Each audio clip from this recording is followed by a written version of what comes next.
Thank you so I much for think, accepting again my invitation, Professor Matt McManus. It's an honor yep. having you here again. Oh yeah, no, yeah, it's been a while. Thank you for thinking about me. So just a quick question. Who do you want to go first between us? I didn't get any clarity on that. Uh, First, I think first your presentation, after Professor Michael Huemer, Okay. uh, Matheus Bergman, it's my co-host, Thales support the chat YouTube, audience questions, uh, some questions I think I described the chat Zoom. Mhm. And now Professor Matt McManus, now it's in YouTube. Okay, cool. Sounds good to me. Um, okay, cool. Yeah, no, I'm happy to go first. I just wanted to know because yeah, just to kind of organize shit. Um, Okay, I'll so take this out too. So how have you guys been doing the last couple months? no problem. Deixa eu achar aqui. All have been nice, I think. I You know. been good? Good. Dear Professor Matthew, did you know that Mateus is Matthew in Portuguese? Yes, I did. So, weird story. I actually lived in Lisbon for a couple months back in, seems like a lifetime ago, 2017. And my parents live in Portugal right now. Oh, interesting. So I'm Canadian, right? My parents decided though once they retired that they never wanted to see the snow again. And my dad got kind of a part-time job in Portugal because he has EU citizenship also. So decided why not, you know. And I'm extremely jealous of them because the weather is beautiful and I love Lisbon. I love Portugal generally, right? The food was great, the people were really friendly. You could smoke indoors, and some places too. I mean, it might not be the healthiest thing, but at that age, it was nice. So yeah, a lot Ora, of things to pois, commend the pois. country. Ora, pois, pois. Yeah, yeah. Do you speak Portuguese? No, not very well. Oh, The most I ever got to is obrigado and obrigada, a pastel de nada. não é nada. I was always at café y pastel de nada. And debated, what the best places were and stuff. I, But I, I have no, two sister Portugueses mhm. and one brother. Oh, do you? Oh, I Yes. have Okay. Vasquez de Oliveira. It's a Portugal name. Gotcha. Yep. And was it Ramai? You're in Brazil again. That's Yeah, right, yeah, right? I live in Brazil. That's Rio de right. Okay. Janeiro. And what province again are you in? Now, So sorry, Professor. What did you say? Oh, what part of Brazil are you in again? Rio de Janeiro. I live in Rio de Janeiro. Rio de Thales, Janeiro. That's right. Okay. Mato Grosso. Thales, do you live in Mato Grosso? Yes, Yeah, Mato Grosso. E Bergman, I think I am. Teresina. Teresina? Yes, on the northeast part of Brazil. Piauí, Teresina. Okay, cool. Gotcha. Yeah, the reason is I was supposed to go to Minas Gerais back in November to give a presentation at some of the universities there. Sadly, I wasn't able to go because it turns out now if you're Canadian, you need to get a visa to go to Brazil. Uh, because Canada required Brazilians to get a visa to come to Canada, which I thought was very mean-spirited. Anyway, but yeah, so I'm still trying to learn a little bit more about the country, its history, that kind of thing. And I realized when I was studying for this debate that I know so very little about Brazilian politics that it's kind of embarrassing. You know what I mean? It's very complicated Brazilian politics nowadays. United States is not, it's not a difference in the moment. Do you live No, definitely. in United States in all, no? Yes, I do. So Yeah. I'm Canadian. I grew up near Ottawa. If you don't know, it's the capital city. It's between Montreal and Toronto. But right now, I live in Atlanta, Georgia. Oh, Georgia. Yeah, which is it's nice. It's hot. Oh, Professor McManus, you read a new book, Macfield, né? Professor Macfield, professor history in Harvard. Yeah? Huh? Oh, yes. I'm reviewing a book by Harvey Mansfield from Harvard University Press. What the main field, main arguments? Sorry, dogs. Yeah, no worries. So it's a book by a conservative author called Harvey Mansfield, who's at Harvard. He wrote a book on summarizing modern political philosophy called The Rise and Fall of Rational Control. And I'm reviewing that for the Liberalism Studies Institute, which is focuses on conservative thought from a liberal standpoint. Anyway, if you're interested, I'll send you the email with that review when it comes out. But it was a pretty good book. Great. Yeah. No, but, what is a liberal current? Liberal Currents is a magazine that I write for, and that a lot of other people write for. It's focused on America, but it does take essays from. I saw there were some people from Mexico and then Canada, obviously, in the United Kingdom. So it's pretty global now. But basically, the job of the magazine, or the ambition of the magazine, is to present new takes on liberalism, right? How to kind of respond as a liberal to the rise of illiberalism. So one of the editors, Paul Kreider, identifies as a liberal socialist, and then they have me. But there are also libertarians who write for it, that kind of thing, right? So it's pretty big tent. Professor Michael Huemer, it's an honor having you here again. Thanks for having me. Can you hear me okay? Yeah. I think the key question we all want to know is that the owl of Minerva, or is it another owl? I'm not sure. Well, it's kind of my symbol, and it's kind of a symbol of wisdom, and therefore of philosophy. Oh, that's cool. Yeah.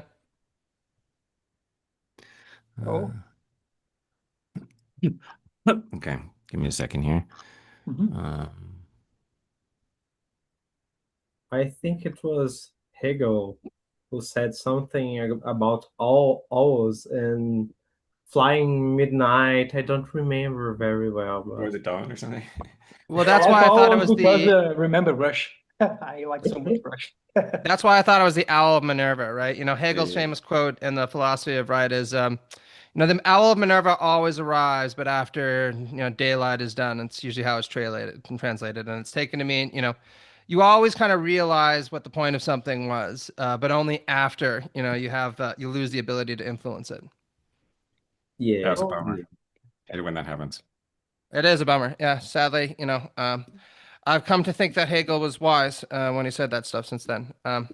It's good to meet you, though, Michael. I mean, I've been reading a lot of your stuff recently in prep for this, and I really appreciated your both your essay and your presentation on political irrationality. It was kind of sadly relevant right now. You know what I mean? You could say that. It's good to meet you too. I apologize for not reading your work. I could have prepared more for this, but I didn't. No problem, Professor. No, it's too late. No problem. No problem.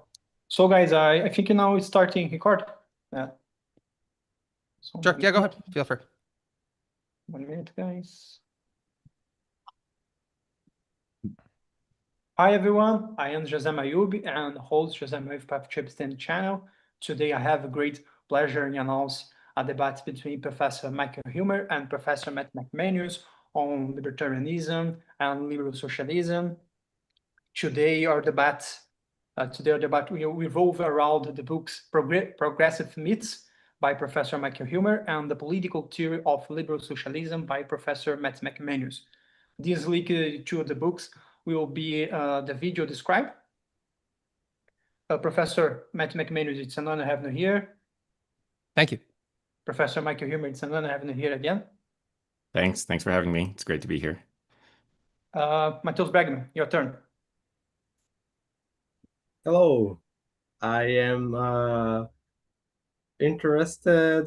very interested, generally interested in students at the University of Brasilia, now doing some courses on mathematics, on pure mathematics, but I think I am going to take some random courses next semester. I have many interests, and one of my profound passions is philosophy.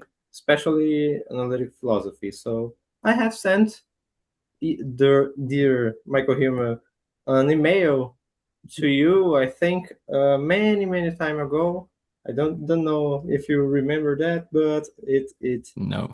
was very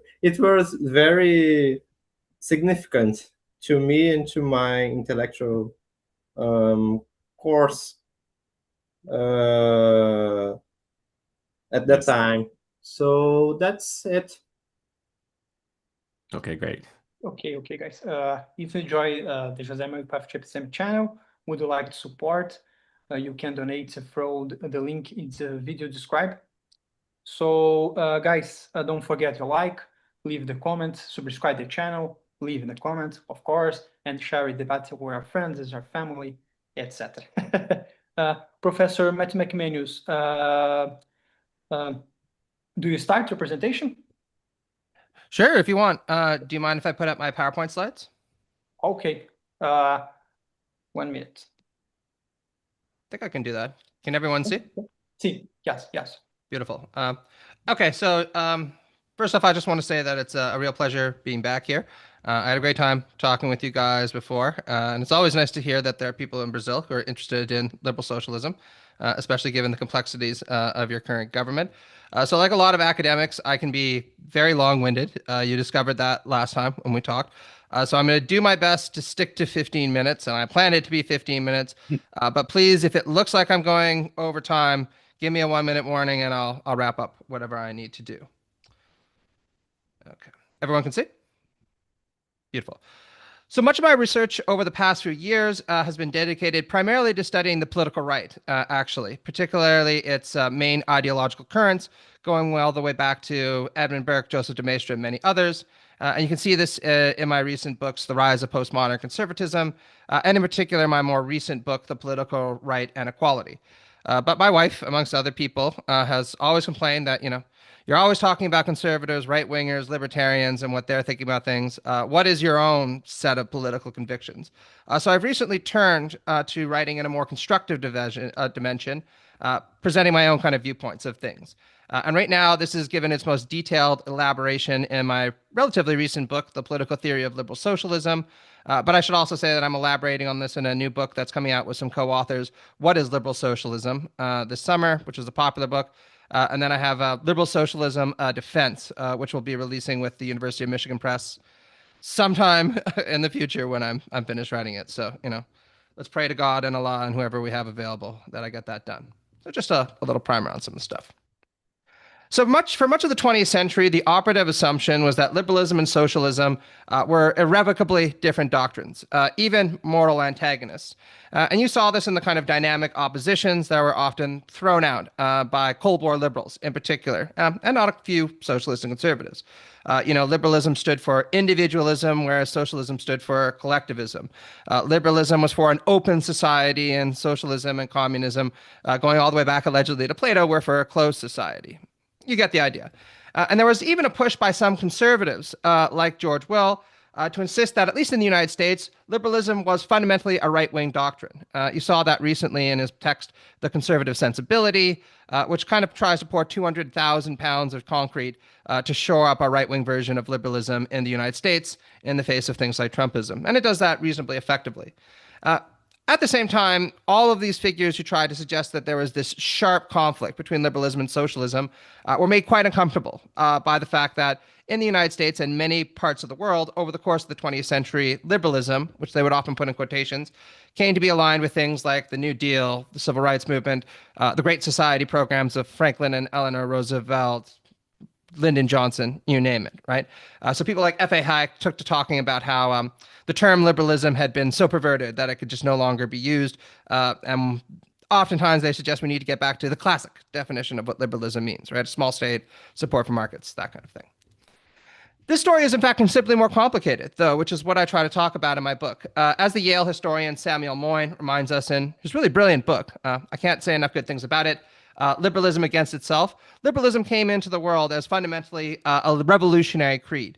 It inspired wars against the aristocracy and the monarchies in the American, French, and Haitian revolutions, and was despised and rejected by many conservatives like Joseph de Maistre, certainly like the later Edmund Burke, not so much the earlier Edmund Burke, for committing to the doctrine that all people were free and equal and should be equal in their rights, fundamentally.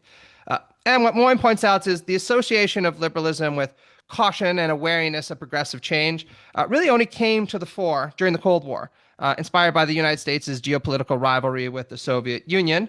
And one unusual consequence of this that Moyne and others like Elizabeth Anderson point out, or you can also think about Helena Rosenblatt in The Lost History of Liberalism, is liberal intellectuals broadly began to align themselves more with the very conservative ideas that they had once rejected or even fought against, right, as part of forming a new kind of ideological coalition against socialism. And one result of this is that liberalism was boiled down and simplified. It lost a lot of its soul, I would put it. So one of the things that I try to do, oops, sorry, went the wrong way, in my book, is to retrieve this sense of liberalism as a radical doctrine, right? One that aims to create a society where individuals are free to self-develop, are entitled to participate in politics, and where they are able to develop and grow as living trees, as John Stuart Mill reminds us. And in their books, Hijacked and Helena Rosenblatt's The Lost History of Liberalism, both stress that important liberal philosophers and thinkers not only learned from and sympathized with socialism, but identified as socialists. And they point out that it's no coincidence that the two most important liberal political theorists in 2 centuries, John Stuart Mill and John Rawls, either identified directly as socialists in the case of Mills, or suggested that the only regime that could properly instantiate liberal justice, in Rawls's case, was what he called the property-owning democracy or liberal socialist regime. And this is because, to invoke Mill again, Mill said that socialists were the more far-sighted successors of liberalism. They wanted to take what liberals had achieved and go further with it because they understood that the logical connotations of liberalism eventually entailed respect for a kind of anti-statist socialism, at the very least. So in my book, The Political Theory of Liberal Socialism, I try to enact what I call a retrieval, following the great Canadian political theorist C. McPherson, of the important tradition of liberal socialism. I don't defend it in any kind of elaborate way, and I want to be very clear about that. But I do suggest that there are many great thinkers who identified as liberal socialists quite explicitly, and that there's a lot to learn from this tradition. And after I kind of give a couple examples, I'll end by talking a bit about how we can extend and rejuvenate their thinking going forward. How much time was that? Yeah, I think it's been 6 minutes. Perfect. Okay, I think I can get through this all. So John Stuart Mill is the kind of canonical example that I'm going to focus most of my time for. Mill is most famous for his stirring defense of personal freedom, especially freedom of speech and expression, and his classic text on liberty, right? You know, the one that everyone's assigned as an undergraduate to learn about the importance of freedom of speech. I also learned about him for his stirring defense of women's equality in his classic text, The Subjection of Women, which, as far as I know, remains the only text written by a man that could be considered a kind of classic of feminist theory. And Mill was quintessentially a liberal, right? It's kind of hard to think of anybody who was more a liberal than John Stuart Mill. He held that the goal of life should be to ensure individuals are free to develop and grow their individual personality like a living tree, and it must be facilitated to achieve this goal. Less well known is the fact that Mill, alongside his wife Harriet Taylor, came to identify with a form of cooperativist and market socialism, and even identified explicitly as a socialist, charting his journey or his maturation, as he puts it, towards socialism in his autobiography in particular. I don't want to acknowledge my dues. My take on this has been very inspired by Helen McCabe's fantastic book, John Stuart Mill, Socialist, for Queen's McGill University Press, and I encourage everyone to check it out. So Mill's socialism rejected the kind of centralism and authoritarianism we would later associate with the command economies, and he was resolutely insistent about this. He said that the versions of socialism that stress we can just have the state manage everything are out to lunch. It's never going to work the way it's supposed to, and it's extremely dangerous. And sadly, his prophecies on this weren't listened to by his comrades. But Mill was also emphatic about the fact that capitalism was not a particularly attractive or even a particularly liberal system of government. And in later editions of the Principles of Political Economy and his chapters on socialism, he gives a number of economic and moral reasons why. The economic reasons articulated in the Principles of Political Economy are as follows. He said that capitalists aren't particularly useful first and foremost. They're kind of a drain on the economy. That's where they aren't outright parasitic, right? He says, yes, they contribute a little bit of technical know-how in the management of their firms, and they provide the initial capital to get things started up. Those are both contributions, but there's really no need for them in an advanced industrial society, particularly one that's increasingly oriented around knowledge. And he said, there's no reason to expect that workers can't manage these firms successfully for themselves. And he thought that they could do so relatively efficiently, and also that they would provide goods for the people who are working there at a much higher level than what you'd see in capitalist managed firms. And he said we can also accompany a cooperative kind of economy with a welfare state that will redistribute wealth, providing things like education, alleviation for the poverty, healthcare, etc. So this is a statement on this effect in his autobiography, where he says, our ideal of ultimate improvement went far beyond democracy and would class us decidedly under the general designation of socialist, the general designation part being important. While we repudiated with the greatest energy that tyranny of society over the individual that most socialistic systems are supposed to involve, we yet look forward to a time when society will no longer be divided into the idle and the industrious, wherein the rule that they who do not work shall not eat will be applied not to paupers only, but impartially to all, when the division of the produce of labor, instead of depending, as in so great a degree it now does, on the accident of birth, will be made by concert on an acknowledged principle of justice, and will no longer either be or thought to be impossible for human beings to exert themselves strenuously in procuring benefits which are not exclusively their own, but to be shared with the society that they belong to. So Mill was also notably pioneering and being critical the way that Hayek and Rawls would later be critical of meritocratic arguments for capitalism. And I'll end my discussion of him with this. So in chapters on socialism, Mill is emphatic that poverty is one of the great evils, if not the chief evils, that still define industrial society. And the fact that he says that this is a great evil that defines society is itself important, because he's already signaling very clearly this isn't the fault of individuals. This is the fault of the society that poor individuals belong to. And he points out that the poor in capitalist societies are often stigmatized, and the rich are lauded as harder working, more intelligent, more virtuous, etc. And Mill was very aware of the fact that this provides an ideological and moral basis for inequality. And Mill was one of the first to say, actually, if you took seriously the kind of arguments that many people channel when they echo Locke on the workmanship ideal, that hard work should be the basis of reward, then in fact, again, he would say capitalists come across looking pretty badly in this picture. He points out that many people inherit enormous sums of wealth that they did nothing to earn. Even if you did actually build yourself up as a capitalist, you're probably not working nearly as hard as the guy who was working in, say, your coal mine, who's laboring for 14 hours a day, and he's probably been doing that since 6 years old. And Mill goes on to say, if you think about the most important jobs in society, it's actually not capitalist or professor or writer, sadly, right? It's things like plumber, doctor, nurse, teacher, all these jobs that contribute an enormous amount to sustaining society, he thought, right? But are actually very poorly remunerated and often looked down upon, right? And I think that we all saw a grim representation of Mill's argument during the pandemic. I worked at a grocery store for 7 years as a cashier, and it's the only time I can remember where cashiers were actually given the respect that I feel like they were entitled to, right? Because all of a sudden, people like me were told you can stay at home, you don't need to work, right? Or if you do that online. But the grunt workers that we often disrespect, we were told, well, no, they have to work, right? If we don't have cashiers and we don't have grocery store clerks, then the whole of society will collapse, right? And Mill would have anticipated this was going to happen. So Mill was notably critical of the statist approaches to socialism that were advancing at that time and cautioned that they could lead to various forms of authoritarianism.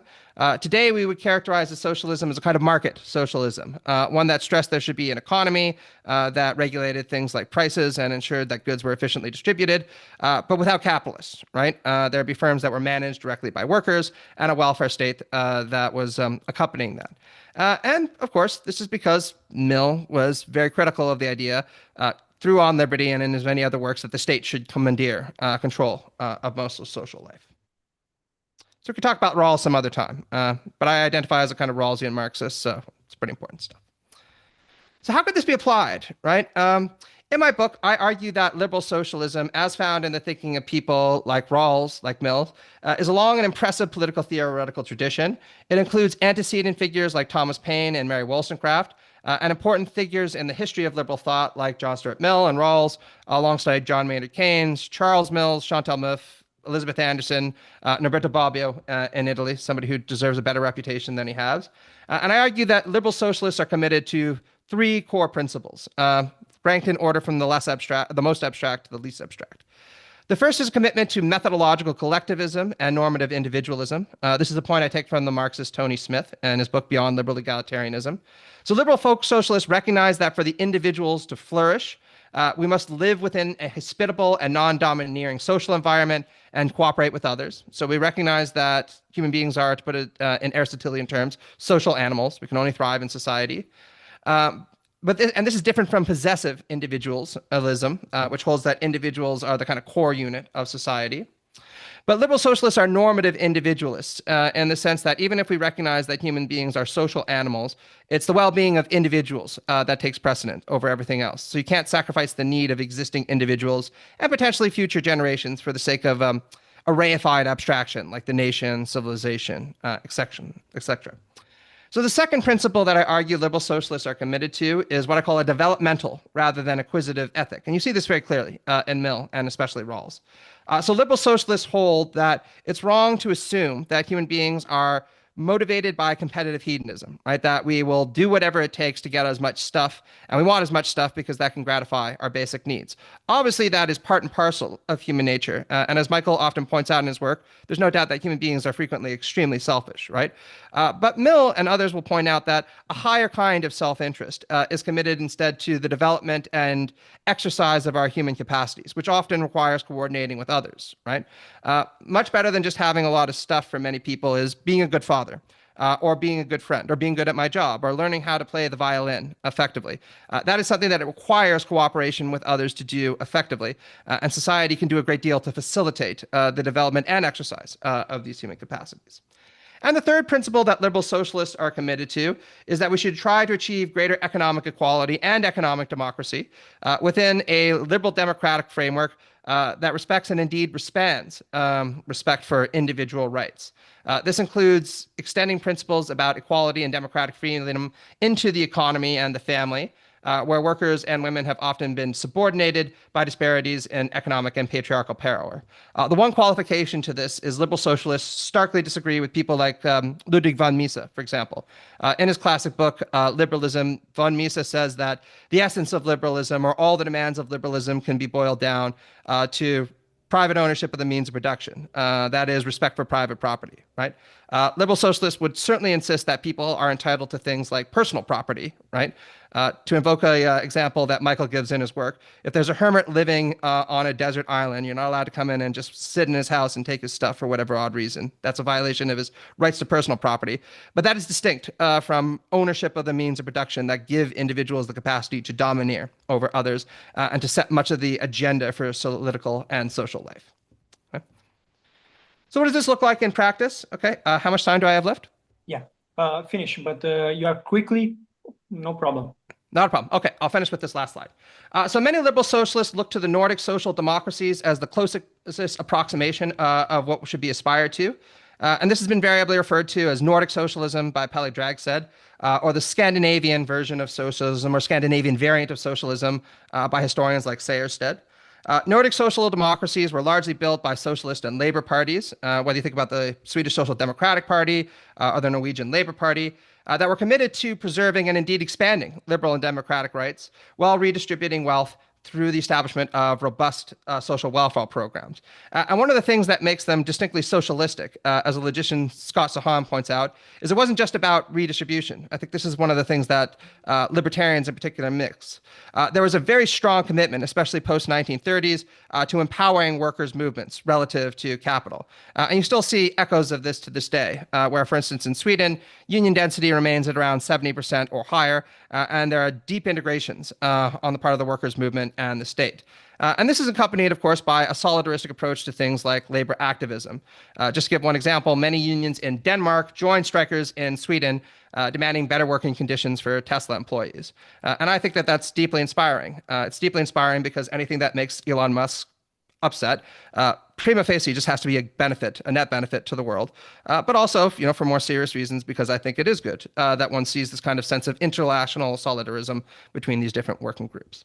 And I have a little bit more to say about this. In particular, workplace democracy in the United States, but I will just end there and cede the floor to Michael. Okay, Professor Michael Huemer, would you like to comment Matt McManus said or not? Great, thank you. Well, so I prepared a slideshow. Can I present my slideshow? Okay. Let me see. Okay, are you seeing my thing now? Okay, wait. Okay. I see. All right. So just as a disclaimer, I prepared this before I saw McManus's slideshow. So if it doesn't completely connect with what he said, that will be the reason. Okay, but I'm going to talk about, I guess, the alternative point of view.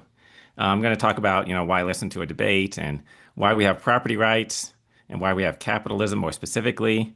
And then I'll talk about exploitation. Is capitalism exploitative? Is it unfair? And then I'm going to talk about wealth redistribution and, how it might violate rights. Okay, now, as an unconventional start to the debate, I'm going to tell you why, actually, you shouldn't listen to this debate. But just very briefly, these are the reasons why verbal real-time debates are a bad way of learning about a subject, right? First, because you give these kind of brief presentations, and it's not possible to present political philosophy fairly in 15 minutes, right? Unless it's a really simplistic philosophy, right? Second, you don't have time to fact check anything. So, if I say some stuff that McManus is doubtful about, he does not have time to look it up and check if I'm telling the truth or what might be wrong. Third, it's very easy to forget what the other person said, or to just overlook some points that they said, or some things that you were meaning to say. You forget some things that you were going to say. And then also, when you respond to the other person, you just give the first response that occurred to you. So you don't have time to reflect on it. So actually, this is not going to be the best presentation of either of these views. And so if you wanted to learn about it, what you should do is read a book. Okay. That being said, people like to watch debates anyway, so I'm just going to, proceed and do it anyway. Okay, so why do we have property rights? This is an intuition which McManus referred to that I've talked about before. There's a hermit living on an island outside the jurisdiction of any government, and you go to that island and you see that the hermit has built a hut and he's made some stuff, like he's got a spear for hunting or something like that. Can you go there and just start doing things to his stuff? Perhaps it's not his stuff. There's a question. Is it his? Anyway, but he's got a spear that he's using. Can you just take it and then leave? Or can you spray paint his hut lime green because you like that color? And most people have an intuitive reaction that you cannot do these things. Why not? And so it looks like the explanation of that is, well, we intuitively ascribe property rights. Like it's his spear, it's his hut, because he made them on the island. Now, this is kind of like a paradigm case of you owning something. Like there's not all these complications of him having to have interacted with other people. Also, the reason why he's on an island outside the jurisdiction of the government is so that you can't say the property right was created by the government, right? Okay, and the reason why it's a hermit is so that you can't say the property right was created by society. So it looks like it's a natural right. Okay, that doesn't solve all problems about property. I'm not saying that all aspects of property are natural. There can be conventional aspects of it. There can be some things that are not determined by just objective morality and that have to be settled by convention. But I do think there's a core notion of property that's just a natural right. Okay, and then this is sort of like the practical case for why we have property rights. If you think in utilitarian terms, maybe rural utilitarian terms, there's a problem that society faces to which property rights are a solution. The problem is that there are frequently resources that somebody has to do something with in order to get value out of them. And it's a robust part of human life that you have to use resources in order to obtain value in life. Your life is very bad if you don't use any resources, you die. Okay, but very frequently, there are multiple different ways that it could be used, perhaps by different people, to get value, and they conflict with each other. So my doing what I want to do stops you from doing what you want to do. What are we going to do about this? So one solution, which is what happens if there are no other rules, is we fight over it. And then whoever is strongest gets to do what they want with the resource. You can probably see why this is not a good solution. A lot of people get hurt. You might have more damage in the conflict than the resource itself is even worth. The The other problem is like, well, only the strongest people get resources. And then another problem is that nobody bothers to make anything of value unless they are the strongest person, because the stronger person will then come and just take it from them. Okay, a second solution is we could have people just vote on what to do with resources, but they're just huge transaction costs. It's just not really feasible to do that, every time somebody wants to use a resource. Another possibility is we could have a social rule that whoever sees a resource gets to use it whenever it's there, whenever they see it, whenever they're close to it. And we could have a rule that says you're not allowed to damage each other's bodies. So you eliminate the fighting, but still you just use whatever you see. That's bad. People are going to use up resources. People are not going to plan to make things of value, and like you won't be able to leave anything. If you make something of value, you have to use it immediately. Okay. Another solution is there could be a particular person, or in some cases, it could be a body of people, like an organization, that is the assigned decision maker for each particular resource or bit of resource. Okay, that is the property right solution. That's essentially what a property right is. So it's this object. We don't have to ask anything else. We just have to ask who is the assigned decision maker for that object, and then that person does what they want with it.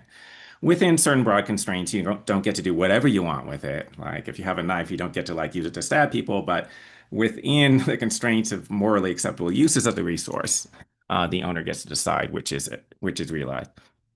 As far as I can tell, every society uses that solution. I don't believe there's any society in which they don't basically have stuff that a particular person gets to decide how to use. So like, if you think that you don't like property rights, tell me what's the alternative, because I don't think there's a feasible alternative. Okay, but now that's different from capitalism. So by the way, just as a side point, you frequently hear that, oh, socialists don't believe in private property. And I always thought that was very strange. Like in the socialist countries, do you not get to own your shirt? If you're walking down the street, can somebody just take your shirt away? The answer is no. What they actually mean is they don't believe in private control of capital. It's not that they don't believe that you can own anything. Okay. Or should be allowed to own anything. Okay, so these are some definitions. Capital is property that's used for making other goods. So like if you have a factory, that's capital. It's used for making other stuff of value. Capitalism is an economic system that has private control of capital, like individuals get to control capital. Socialism is an economic system where you have collective control of capital. And there are generally supposed to be two varieties of this. There's either the state controls capital, like the Soviet Union, where like the government controls every business, or worker cooperatives control all the businesses. Okay, and so, there are these anarcho-socialists who think that you don't need a government at all. You just have like workers controlling every business. Okay, a capitalist is a person whose income derives from owning capital. So like I own the factory, so I get a cut of everything that it produces. Okay, and obviously like there's, it gets more complicated. There are more things like you just own some stock, then you're a capitalist, right? Because the stock is capital because it's partial ownership of a business.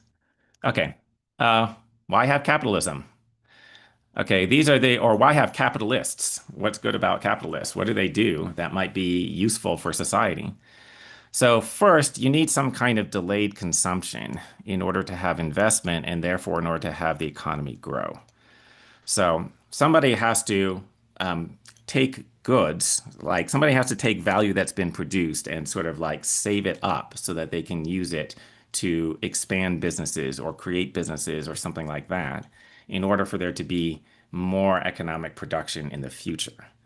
If everybody just consumes as much as they're entitled to as soon as they're entitled to, there will be no growth, and it's just not good. Okay, the second thing is we need somebody to accept risk, because business is risky. Most businesses go under, and if your business fails, somebody has to lose money. It costs money to start a business. Somebody is going to lose money most of the time. So there has to be somebody who's willing to take that loss or take the risk of the loss. Okay. And the third thing is business judgment. So somebody has to evaluate what are worthwhile business ideas to try. Somebody wants to start a factory making pencils. Is that a good idea or not? Somebody has to evaluate that. Not every idea that somebody has for a business or something producing things, not every idea can be tried. and most of them are not good ideas. Okay, so somebody has to evaluate. That's what capitalists do, all three of these things, right? So they have some money that they could use for personal consumption, but they don't.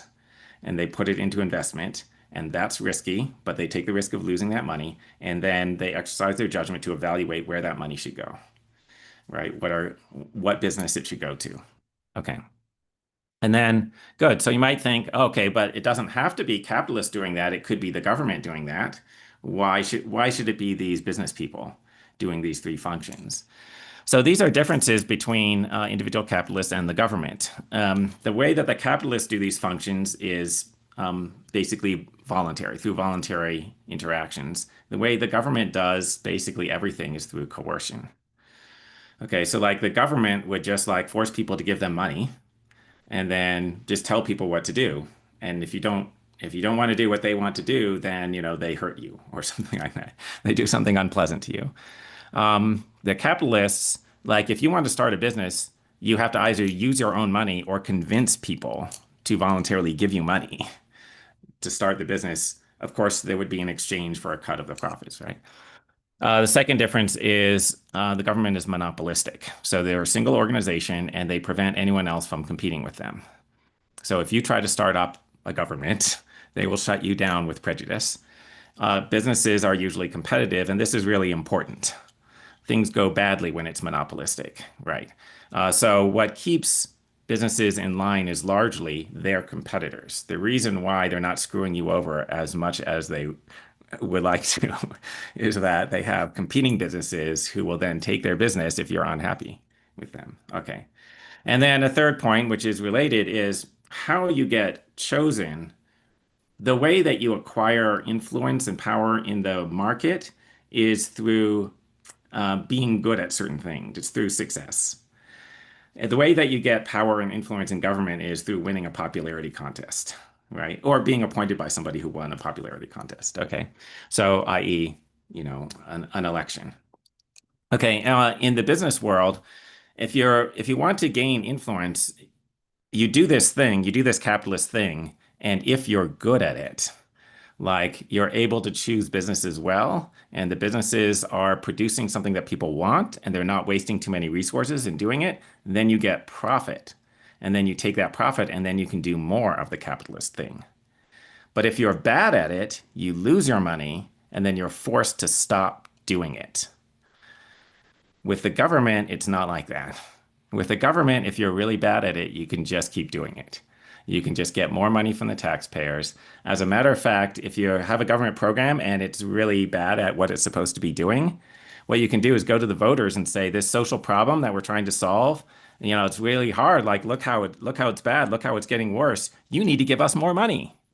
Okay. And then you can get the politicians to give you more money because you failed. Right. But that doesn't work in the business world. If you go to investors and you say, look how much money I'm losing, I need more money, they're not going to give you more money for that reason. Okay. Okay. So those are the reasons why, it's better to have individual business people doing the capitalist job rather than the government. Okay. Oh, you might wonder, do I have something about this? Oh, sorry. Let me go back. Why not have individual workers? Why not have workers doing this?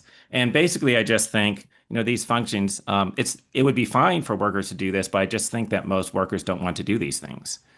Like a worker does not want to have to save up money, delay consumption, and then take the risk of losing their money. So if a business goes under, the workers do not want to be losing money from that. And also they don't want to be evaluating things, and most workers would not be able to evaluate business ideas, or they wouldn't be good at it. So, okay. That's why it makes sense that there are people who are specialized for these tasks. These are these things are kind of specialized. They're not things that everybody would be good at, right? Okay. What about exploitation? I hope I'm not taking up too much time here. Anyone have an idea how much time I have? Click, no problem, Professor Huemer. Okay. Okay. All right. Good. So, is capitalism exploitative? There's an economic reason why people generally earn something close to their marginal product. What I mean by this is something like how much you're contributing to the productivity of the business that you're in. compared to if just you were gone. Okay, and you should distinguish the kind of marginal productivity from total productivity. So you're not paid according to the total productivity of the class of workers that you belong to. You're paid according to your marginal productivity, right? So like if there's a ton of people who are doing something and it's really essential, that doesn't mean you're getting a lot of money, right? Because if just you were removed, just the one person was removed, then there usually would not be a big decline in productivity. Okay. I claim that this is the most that you could fairly expect to receive. Because if you're paid more than your marginal product, what that means is that the business would be better off without you, right? Like if you're paid more than your marginal product, then they could fire you, save the money that they're paying you, and then they would have more money, which could be distributed among everyone else in the business. So everyone could be better off without you. You should not expect to be retained in a venture for mutual gain under conditions such that you are a net harm to the rest of the people. Okay. By contrast, I think the government enables exploitation. I think capitalism is not exploitative, but government frequently is, because the government has the power to collect resources from people without providing value in return, because they could just threaten to hurt you or put you in jail. Also, the government tends to be captured by special interest groups. And basically, the reason for this is the government is going to be making regulations about particular industries, but the people who have the most incentive to learn about the regulations and hire lobbyists and things like this to influence the regulations are the big players in those industries, not the consumers. It's not accidental that the big players in industries control, they influence regulations. It's not like this is a thing that can easily be fixed, right? There are deep reasons why this is the case. Individual voters have no incentive to learn about all the thousands of regulations and then try to influence them. Okay. What's wrong with wealth redistribution? If I redistribute wealth, from the rich to the poor or from anyone to anyone, they call this theft. I'm not allowed to do that. Why would the government have the right to do that? Okay, and you might think, oh, well, the government is just like working for the benefit of society. But notice that if I did that, it would not be acceptable. If I said, yeah, I stole some money from people, but I'm using it to benefit society, that would not fly with most people. Okay, maybe there was a social contract which gives the government authority to do what they want. And the answer to this is no, there just factually isn't. We never agreed to have the government. We could talk about that more if anybody wants. And the third possibility is, okay, maybe because we voted for the politicians who are running the government, that gives them the right to take money and redistribute it. And then I would just say, well, I mean, voting doesn't normally overcome people's rights. So like if there are 3 people and they vote to take a 4th person's money, that doesn't make it permissible to do that, right? Or to violate any other rights. Like 3 people can't vote to beat up a 4th person and then say, look, the majority rules, right? Okay. So basically, I think, no, they just don't have the right to do that because there's no good account of that. Okay. Conclusion: the free market beats socialism. Okay. That's an image of the Korean Peninsula, by the way. You could see North Korea versus South Korea at night, which is like a comparison between the socialist and the capitalist part. Great presentation, Professor Michael Huemer, Professor Matthew McManus, great presentation. Professor Matthew McManus, would you like to comment? I don't know what Huemer said. Sure, absolutely. How much time would you want me to spend on this? Just because I have a few comments that I'd like to make. No problem. Okay, perfect. Right. As much as you want, I guess. I don't know. Yeah. Well, first off, I just want to reiterate that having spent quite a bit of time with Michael's work over the course of the week, I find it thoughtful and I found the presentation thoughtful. So I appreciate the opportunity here to engage in this dialogue. As he mentioned, very few things are ever really settled by debate. Usually everyone leaves fortified that they won or the person that they were cheering for won. Or if the person lost, they think, damn it, next time, right? But still, it's fun. So I just wanted to say 3 things about this discussion. And then, kind of one extra. And actually, I'll start with the extra, which is Michael brings up, the theory of exploitation. That is a frequent feature of the literature on socialism. And I want to be clear, I have some sympathy with Cohenite versions of the theory of exploitation. These are theories of exploitation that are predicated on the work of G.A. Cohen, the great Oxford philosopher, who pointed out that Marxist theories of exploitation, by and large, don't work. And I think that's true, right? There's really no saving the labor theory of value. But he pointed out that that doesn't mean the theory of exploitation is bunk, because what's problematic isn't that capitalists are taking value with a capital V from workers. It's that they're taking something of value from the workers, right? So even though I have some sympathy with it, especially the versions that I mentioned, none of the liberal socialist authors that I talk about really base their account of what's wrong with capitalism on a theory of exploitation, right? You can't really make that claim about Mill. You certainly can't make that claim about Rawls or Bobbio, et cetera, right? So if that's the kind of socialism that we're going to argue against, that's fine, right? But that's not the version that I'm kind of putting on offer, right? Now, in terms of the substance of what I wanted to say, I want to be very clear, right? Any liberal socialist would accept, again, that the right to personal property is something that should be considered relatively sacrosanct, right? If there is the hermit living on the little island and Nagel wants to come along and sit in that hermit's house and take the hermit's food, then I would be one of the first people to say, get out, go mind your own business. You have a degree and you teach at Harvard. You don't need this, right? The problem isn't, this kind of circumstances for many socialists. It's also not, Will Chamberlain type problems, right? I don't really have too much of a problem with Wilt Chamberlain playing basketball, getting a couple quarters, earning $1 million, then taking that $1 million to retire to a beach on Malibu and drink margaritas that have been well earned, right? That's not something that most socialists today really work themselves up into a tizzy about. The problem I have is when Wilt Chamberlain takes his money after he retires, buys a factory, then goes to the mayor of the town that he's working at saying, I'm having labor difficulties and I made a big fat donation to your political campaign. So I now want you to make sure that my workers are not able to organize. Or I'll fund your political opponent next time along and crush you, right? Those are the kinds of problems that most socialists, and certainly liberal socialists, take issue with. So let's just be clear about that. So then we're going to get on to the key issue, right, which is the question of coercion. And I agree with Michael that there are a lot of things to be said, certainly about left libertarianism, with which I've expressed sympathy before and I'll express sympathy again, right?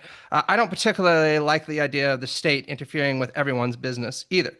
When one of the things that I think is a virtue of liberal socialism is precisely that it's a pluralistic system, right? It recognizes that there's a role for the state in decommodifying sectors of the economy and provisioning public or common goods, if you prefer the McIntyrean term, but it also recognizes that there's space that needs to be made for markets and individual initiative, et cetera. But I actually just don't fundamentally think that the question here is one of coercion versus non-coercion. Property rights, from my standpoint, are inherently coercive, right? You require a legal regime backed by state violence in order to instantiate respect for property rights.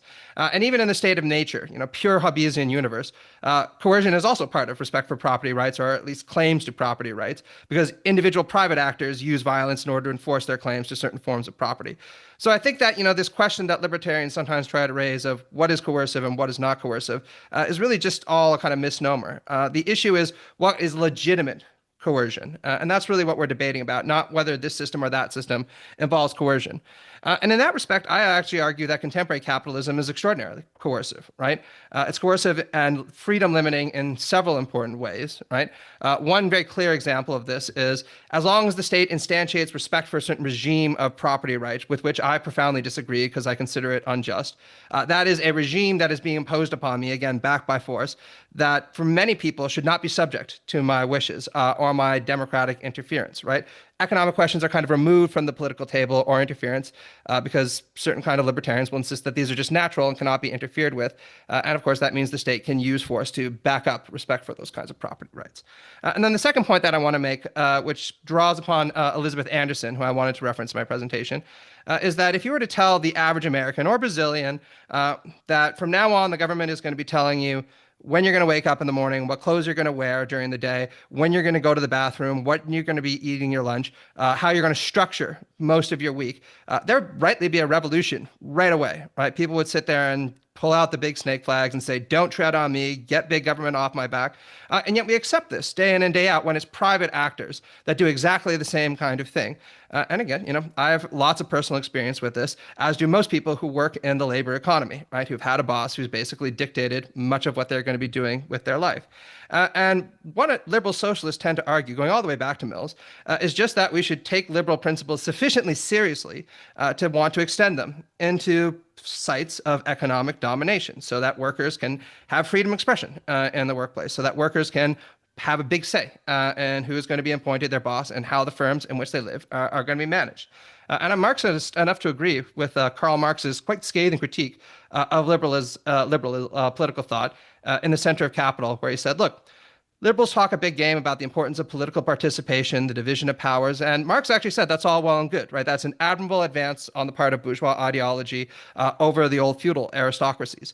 The problem is that all of these liberal pieties, as he likes to refer to them, stop the minute the worker enters into the factory, when all of a sudden all the old rubbish of feudalism reintroduces itself and you're expected to bow and scrape and pay respect to your boss. And I just don't really think that any liberal should stand by that. And I would also add that if we really were to take seriously the idea that you are going to be rewarded on the basis of your marginal utility, so many people who control capital would have been out of business a long time ago. They certainly would have received hundreds of billions in payouts from the government in 2008 in order to prop themselves up because they were too big to fail, right? And this is a recurring problem that Adam Smith and Milton Friedman have pointed out about capitalism. I would just say that at some point after 250 years, it's time to realize that this is a feature, not a bug, right? And then last but not least, right, we talk about success, right? I agree that markets can have a vital role to play in kind of sifting out weak firms and ensuring that commodities are distributed where they want. But if we want to talk about success, I just really don't think there's any denying that socialist and labor movements have built the most successful societies that the world has yet seen, right? The reality is, right, that what has been referred to as Nordic socialism or the Scandinavian variant of socialism, which as logician Scott Sahan points out is far more socialist than what we see in the United States. These are the societies that have routinely demonstrated the highest quality of life, that are the most free by any metric, the most environmentally friendly, amongst the most respected. There was a study that came out just the other day that pointed out these societies are far more high trust than other societies. So at some point, I want to say, how many more times do we need to run these experiments before we just acknowledge success where it's evident, right? A high degree of socialization in the economy is very, very helpful. It does not compromise certainly political or liberal freedoms in any meaningful way. If anything, it tends to facilitate that. And I think this is all in line with what people like John Stuart Mill would have expected, right? Socialists, reflective socialists at the very least, are the more far-sighted successors of liberals, the more mature liberals in many respects, to use Mill's term in chapters on socialism. And Nordic socialism is a mature form of liberal society that takes seriously the need to extend liberal principles into the economy where classical liberals were always afraid to go. Okay, good. Thank you. Okay, I don't know. I have some comments. There's something that I meant to explain that I forgot to in my presentation and also didn't have time to, which was how could it be that capitalists are earning so much value? Like you see these capitalists who are super rich. The richest people in the world are rich because they're capitalists, right? So there's this sort of thing of, they're managing a business, which is like a big, powerful business. But there's a difference between being a manager and being a capitalist. And the reason why the richest people in the world are so rich is they're a capitalist role, right? Like the reason why Jeff Bezos has whatever it is, $100 billion or something, is because he owns stock in Amazon. Okay. It's not because of his salary. It's not because he has a like $100 million salary. Okay. Anyway, so you might think, yeah, like these people appear to be doing nothing, like owning some stock or whatever. Why do you get a whole bunch of money for that? And yeah, my claim is, so this thing that I said about how you get paid roughly according to your marginal product, it doesn't always happen, but there's a systematic tendency toward that. All right. And the reason for that is, well, it wouldn't make sense for other people to pay you more. And other people are selfish, it wouldn't be in their interest to pay you more than your marginal product. And if somebody's paying you less than your marginal product, then you can probably find somebody else who will pay you more. Right? Okay, because somebody else is going to say, oh, look, I can get this person if I offer a little bit more money. Okay. And I claim that applies also to capitalists and everybody who's making money in the economy. they're getting paid roughly according to how much value they're producing. And you might think, oh, but this seems totally implausible. Like, how could there be somebody who had this capitalist? How is he producing like 1,000,000 times more value than this worker? Right.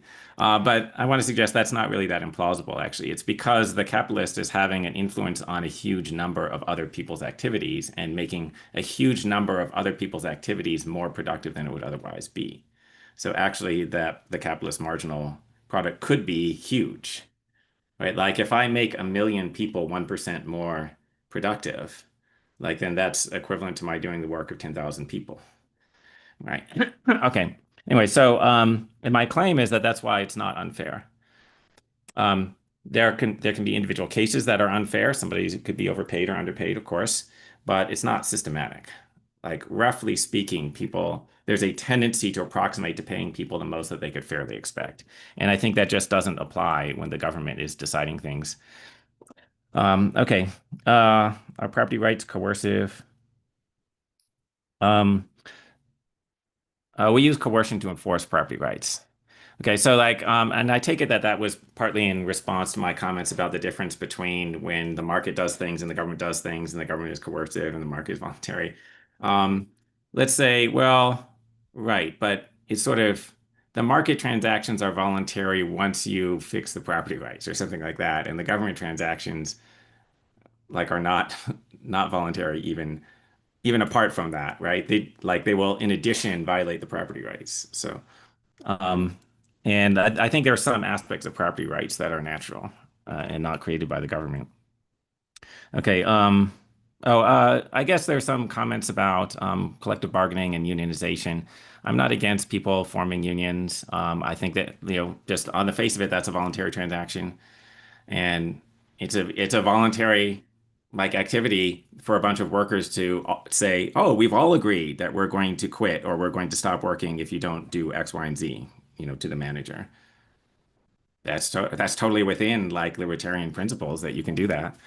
You can't threaten force. So like if the person tries to hire scabs, you can't forcibly prevent them from doing that. But you can just like all walk out. That's not a violation. So, okay. So we don't have a disagreement about that, I don't think. Okay, there was this comment about how, I guess in our society, and this is true, like people can get more than they deserve by lobbying the government. Okay, so like you could have failed in running your business, like this happened around 2008 to 2009 when a bunch of businesses were about to go bankrupt during what they call the Great Recession now, and then the government bailed out a bunch of businesses. And a lot of people were against that on both the left and the right. And like hardcore libertarians were against that, right? Like we're not in favor of that because you failed. You were running your business and you failed, so you should go under. And then that will teach a lesson. Okay, but anyway, but like libertarians try to make this as a point for why the government shouldn't have so much power. Like they just shouldn't be able to interfere in the economy. They shouldn't be making decisions shouldn't be picking winners and losers, so to speak. They shouldn't be like deciding what business is good for society or whatever. Right. So I kind of feel like this is more on the libertarian side, by the way, like when Congress did this, they didn't say they're doing it because we're supporting the people who made contributions. They said we're doing it for the good of society, right? So like you're in a socialist society, why wouldn't that fly? Because they're supposed to do things for the good of society. Okay, anyway. Are the Nordic countries, the ideal model, and are they like the ideal of socialism? See, like I'm not totally sure what we're talking about because like I'm not sure what socialism is now because like I don't think that those are socialist societies. Right? Because the way that I usually define it is, well, socialist societies are ones where you have collective control of capital and individuals are not allowed to own capital. So that's not true of the Nordic societies. So they're not socialist. But they are. But maybe I'm just using the word in a different way. So whatever. So like I'm not saying that you can't use words differently. Okay, but how are they different? My understanding, and like I have minimal knowledge, like I haven't like done a bunch of research about this, but anyway, my understanding from talking to people is they have lower regulation, but they have more social welfare programs than the United States. and they have a less progressive tax structure. So does that make them more or less like further or closer to socialism? I'm not totally sure, right? Does that make them more or less libertarian, right? Because like, we really don't like regulation, and we libertarians. And also we don't really like this very progressive tax structure. Like, they should share the burdens more equally if they're going to be burdens. We don't like the big social welfare programs either, but anyway, and I do think that the United States is doing really well as a society. Like I had a blog post at one point that I've forgotten the title of, where it was something like, "Is America failing or kicking ass?" And it was just giving examples of how America is kicking ass in various respects. And by that I mean, like, you have all of these things where it's like the top, like half of the top 20 of something are American. Like the most valuable brands in the world, like 17 of 20 are American. And like, oh, the best movies or the most popular movies, like they're almost all American. And you're like, oh, Nobel Prizes, like almost half of them are Americans. So it's like, it's a pretty good society, and we're just like punching above our weight class in terms of innovation and culture and whatever. Okay, I guess that's enough blabbering for now. Guys, now it's some audience questions. Bergman, you read Gabriel Ferraz question? Described in chat Zoom. Gabriel Ferraz question. Yes, I will read it. Question by Professor Michael Huemer. Yes. Another question about by Professor McManus. Professor Huemer, how can we ensure that the framework of rules of just conduct or laws that emerges from a spontaneous and decentralized process does not fragment into competing and conflicting jurisdictions, thereby undermining the very idea of a spontaneous order? Okay, good. This is a reference to anarcho-capitalism, which we did not talk about today, but which I talked about in my book, The Problem of Political Authority. But the question is a little bit vague because, in a sense, we anarcho-capitalists do want there to be, fragmentation into different jurisdictions, right? That is, you can just have like different rules that apply in different places, and that's not necessarily bad, right? Because, well, it could be that, first of all, that people have different preferences. And so like people in different neighborhoods might prefer there to be different rules in their neighborhood. And then people can segregate into the neighborhoods that have the rules that they like. And that's good. That's not bad. And then you can have a competition and see which set of rules gives better results. All right. So like that's an advantage. Now you might think, okay, but there could be conflicts, like people from different places where they have different rules might have interactions and then not know what rules they're covered by. Now, when you have business transactions, you'll probably have a contract that will say what the body of law is that governs that interaction. If somehow there's not anything in advance that's decided as to what the rules are governing your interaction with someone, probably you and the other person, if you have a conflict, will wind up having to have it arbitrated by a third party. Okay, so like there's nothing that would prevent people from having conflicts, and there's nothing that will prevent people from having different views as to what the rules should be.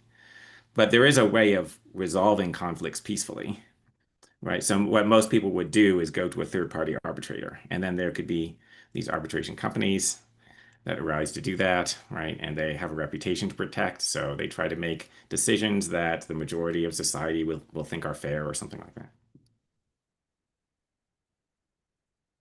So now I have a question for Professor Matthew McManus.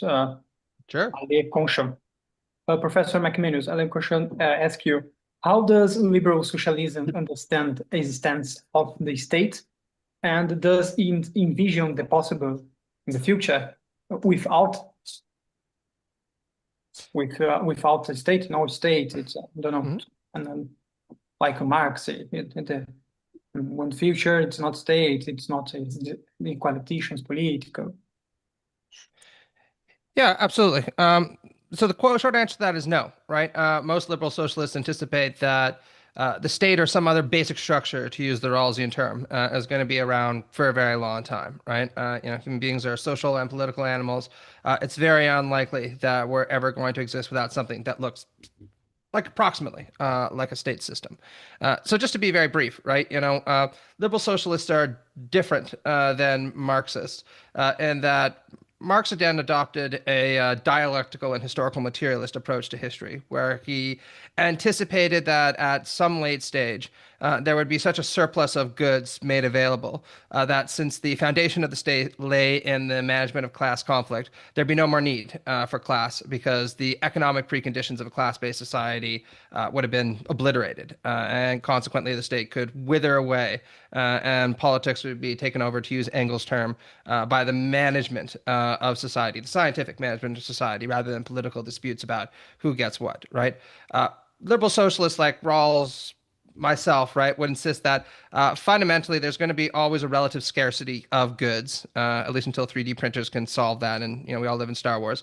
And consequently, there are always going to be debates about what we should distribute resources towards, right? Even if you happen to live in a very rich society, you can ask, do we want to build a better hospital, or should we invest in better libraries and movie theaters and universities, et cetera, et cetera? So that's not going away, right?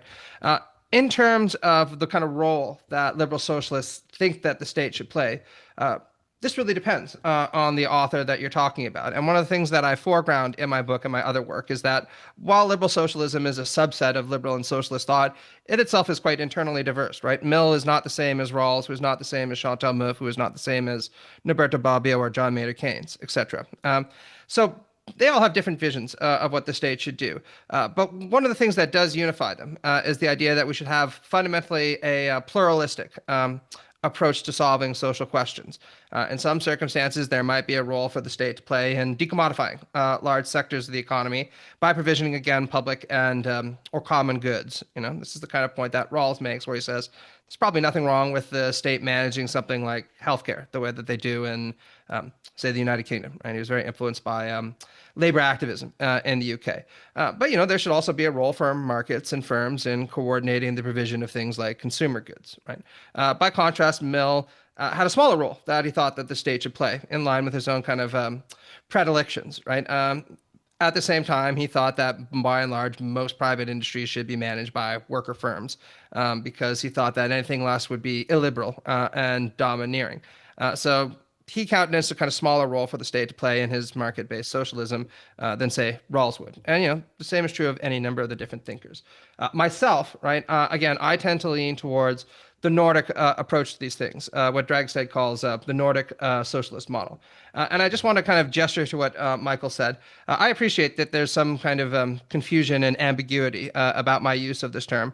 But one of the things that I want to stress is that almost anyone who defends capitalism accepts that capitalism has come in very different forms, right? From Singapore to the United States to Saudi Arabia to Brazil, right? There are many different flavors of capitalism and liberalism you can have. I think that one of the unfortunate legacies of the Cold War is that people just assume that socialism by and large has to mean one thing, right? A state and a command economy, or an authoritarian system with a managed economy. And that's simply not true, right? If you look at the history of socialist thought and practice, it's extraordinarily diverse, right? The Workers' Party in Brazil is not the same as the Communist Party in the province of Kerala, India, and is not the same as the Social Democratic Party under Olof Palme in Sweden, right? The reason I foreground the Nordic model, though, is following people like the great historian Mary Hilson. She points out that what was characteristic of the Nordic approach was the shift away from capital control of the means of production. This is what she says is really definitive in its distinctiveness, right? The fact that ultimately workers were given a lot more control over how firms were managed, whether through things like unionization, integration with the state, integration with the party, etc. And it's this challenge to the power of capital that really allowed all the rest of the stuff like the big redistributive state to emerge. So I think that if we're going to have a kind of pluralistic economy, what really needs to happen is the power of capital over life needs to be fundamentally challenged.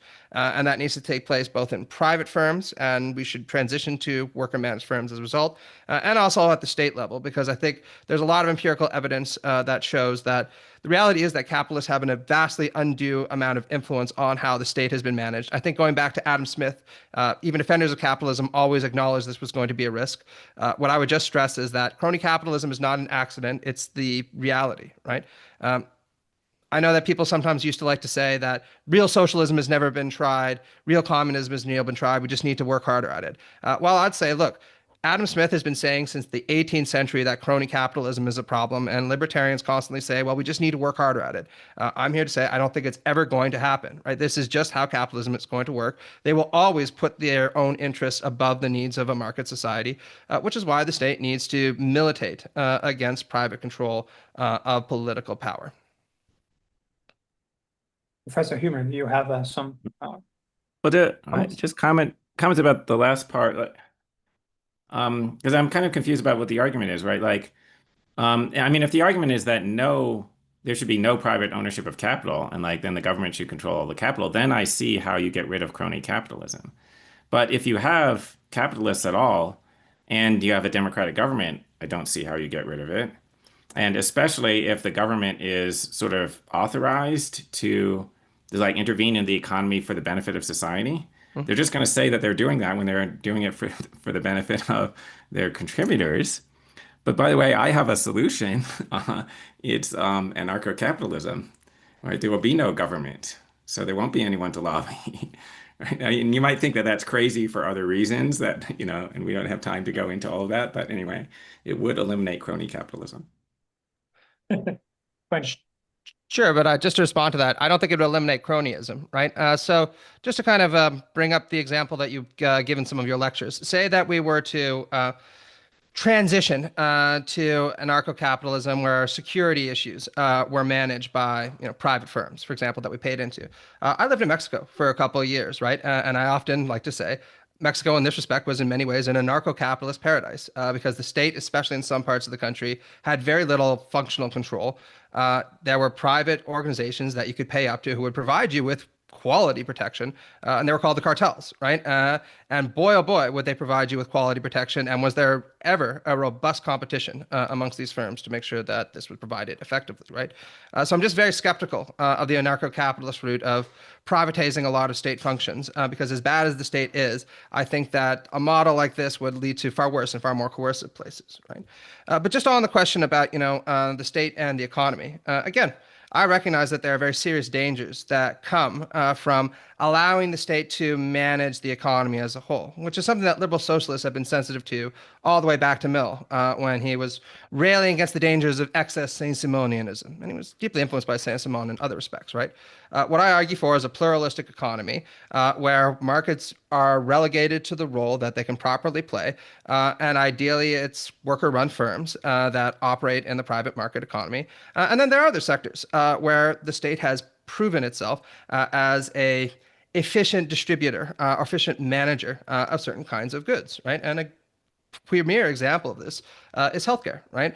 I mean, the United States right now has one of the worst set of health outcomes in the rich world. There was a recent study done by the Legatum Institute that ranked American healthcare as falling right between Armenia and Algeria's, right? So you're going to get better healthcare if you go to Armenia, slightly better healthcare than if you go to Algeria, right? And all the states that had the best health outcomes and the cheapest outcomes, health outcomes, by and large delivered this through public services, right? Including the Nordic states that I've appealed to. So I think that these are locations like health where the state can play a role in provisioning these kinds of goods. And I think that should be ascertained on a trial and error basis. And I'd also insist that this is probably going to look different depending on the state and culture and custom, right? I don't think that there's a one-size-fits-all model of liberal socialism that should be applied rotely everywhere. It has to be context sensitive. And I'm certainly enough of a materialist to say that any socialism that isn't sensitive to those kind of things isn't worth the label. Bergman, read the question, both Professor Michael Huemer and Matthew McManus. João Farias' question. Yes, my dear friend from Brasilia. He is asking both of us, both of you, dear Professor Huemer and McManus, what is the best argument the other side makes?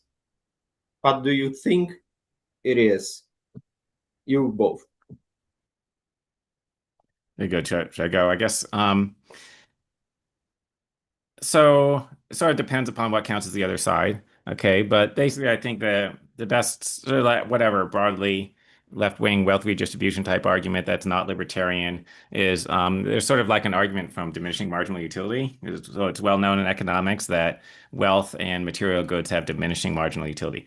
What this means is the first bit of money you get is worth the most. And because you use that to satisfy your most urgent needs. And then after that, if you get a little bit more money, you use it to satisfy relatively less urgent needs and so on. So when a rich person spends $1, they typically get far less value from it than a poor person would get. Therefore, you could increase utility if you took a bunch of money from the rich people and gave it to the poor people.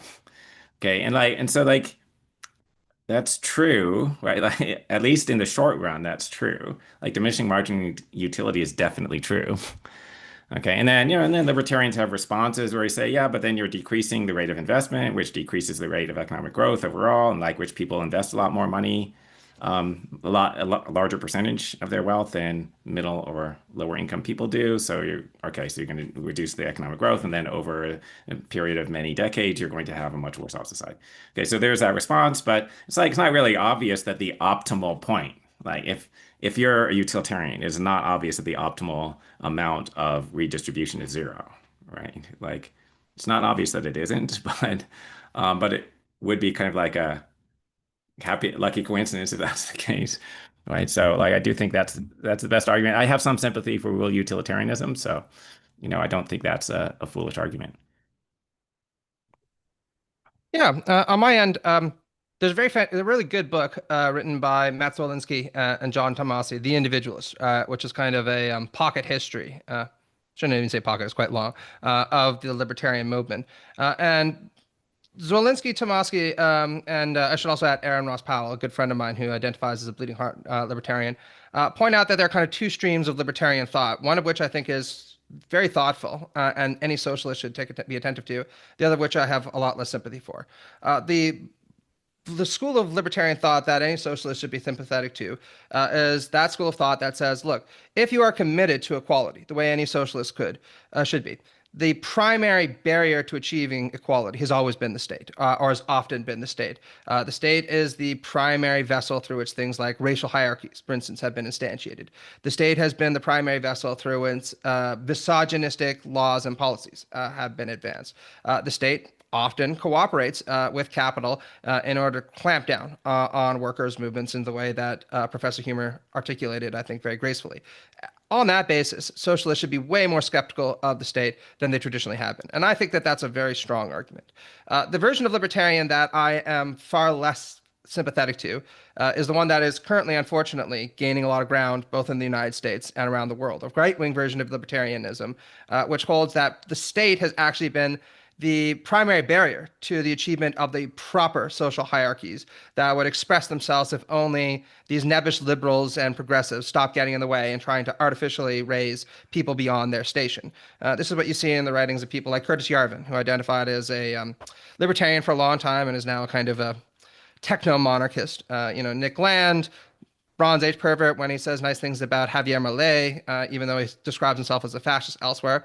These are all people that say there but for the state and its affirmative action programs and its civil rights movements, the ruling elite would get to the top through capitalist mechanisms and market mechanisms, and that's what we should have. So I have very little sympathy for that view, and I have a lot of sympathy for the first left libertarian view that I articulated.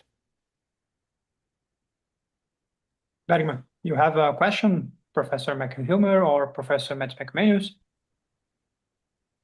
My question. Oh, please go ahead. Complete your some point, Professor Matt McManus. No problem. Oh, I apologize. Yeah, I actually just wanted to talk to Michael briefly about political rationality, right? And how that pertains to our discussion, because I read quite a bit of your work on this. It reminded me a lot of Jason Brennan's book, Against Democracy, where you kind of point out that, look, ordinary people just are not going to pay that much attention to politics because there's not really a lot of benefit that they gain from it. I understand that that's marginalizing important aspects of your work, but we'll just go with that for a little while. How do you think that that extends to the failure of ordinary people to be receptive to, let's just call it liberal arguments right now? Because I know that you've identified as a liberal in the past, and currently liberalism is going through a bit of a rough patch. Do you think that political ignorance plays some kind of role in that, or political irrationality plays some kind of role in that, or are there other factors at play? Yeah, I'm sure there are other factors, but yeah. So, and just to elaborate for the audience, if they don't know what arguments we're talking about, okay, we're in a democratic society, so supposedly you can control the government through voting, but there's about 100 million people or something like that vote in national elections, and the probability of your vote making a difference at all is very small. It's not zero, but it's like on the order of 1 in 10 million. So if you're just like choosing prudentially, it doesn't make sense to put a lot of resources into figuring out what is the best way to vote. Right? If you are voting on the basis of self-interest, what you should do is not vote. Okay, anyway. Also, okay, and because of this, because you basically have no influence on policy, that means that there's not, just like your political views don't matter. And everybody knows this. But even the people who refuse to admit it know it. Okay, so like they on some level know it, even though they pretend that they have an influence. Okay, so then you have things like you just sort of like have irrationality on both sides now. We have extreme, let's say, extreme woke leftists, and then we have these MAGA populists, right? And why are they being irrational? It's because of that. Yeah, because they know that they can get away with it. They know that they will not actually influence the policy, so they're not actually going to make things worse personally. And like, if you don't like foreigners, then you can, you might actually be benefiting from the immigrants. But if you just don't like foreigners, you can just start saying, yeah, let's get them all out of the country. And that won't actually cause you to lose the benefits of cooperation with them, because it's either going to happen or not happen, regardless of what you say. So, yeah. Thank you. I just appreciate this opportunity to be able to ask that, because it's something that I've been thinking a little bit more about recently, and my thinking on it is not as nuanced or as developed as yours. So thank you. Yeah, and by the way, this is a robust problem with democracy, right? Like, what's the solution, right? It's democracy in a large society. The fundamental thing is the individual voter knows that they don't have a big influence. It's really not clear how we could modify democracy to fix that. Professor Huemer, I have a question. Last week, I have interviewed Professor Jason Brennan. What's your opinion about epistocracy? Oh, yeah. By the way, just as a side point, most people who read Jason Brennan think that he is an epistocrat, but I know that he's an anarcho-capitalist. So, but he gives these arguments that epistocracy is better than regular democracy, or epistocracy is something like rule by the informed, the knowledgeable. Okay. I'm not sure how to make it work. Right. So say you have tests for people to be allowed to vote, that would be an idea. You have to show a certain amount of knowledge. Then you have questions like, okay, well, who controls the test? Who writes the test? And then they're just going to use it to bias the results. Right? Yeah. I am worried about that, but maybe it would still be an improvement anyway. One thing I think, though, is we should not have these things like get out the vote campaigns where you try to convince people, like low propensity voters, to vote, because we know that those are the less informed people. Low propensity voters are on average less informed than high propensity voters. So don't go out there trying to make more people vote. Okay. In fact, maybe we could encourage cynicism. Just maybe we could have campaigns where we go around saying, hey, your vote doesn't matter. Haha. And if fewer people will vote, that might be a better result. Yeah. So just to respond briefly, I've cooperated with Professor Brennan before. He contributed a short essay, co-authored, I should say, to a collection of mine that came out some time ago on liberalism and socialism, being critical of a broadly socialist perspective. And I think that his handy guide to libertarianism is one of the best available, right? So if people are interested in that tradition, they should go check it out.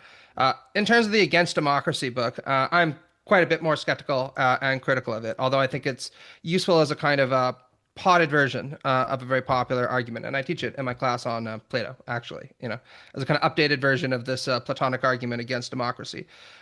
So one of the reasons I think this book is appealing is anybody who picks it up is probably going to fancy themselves immediately to be a Vulcan rather than a hobbit or a hooligan, right? If you're reading a book from Princeton University Press by Professor Jason Brennan, Georgetown, you're probably going to think, well, I'm more rational, I'm more inclined, etc.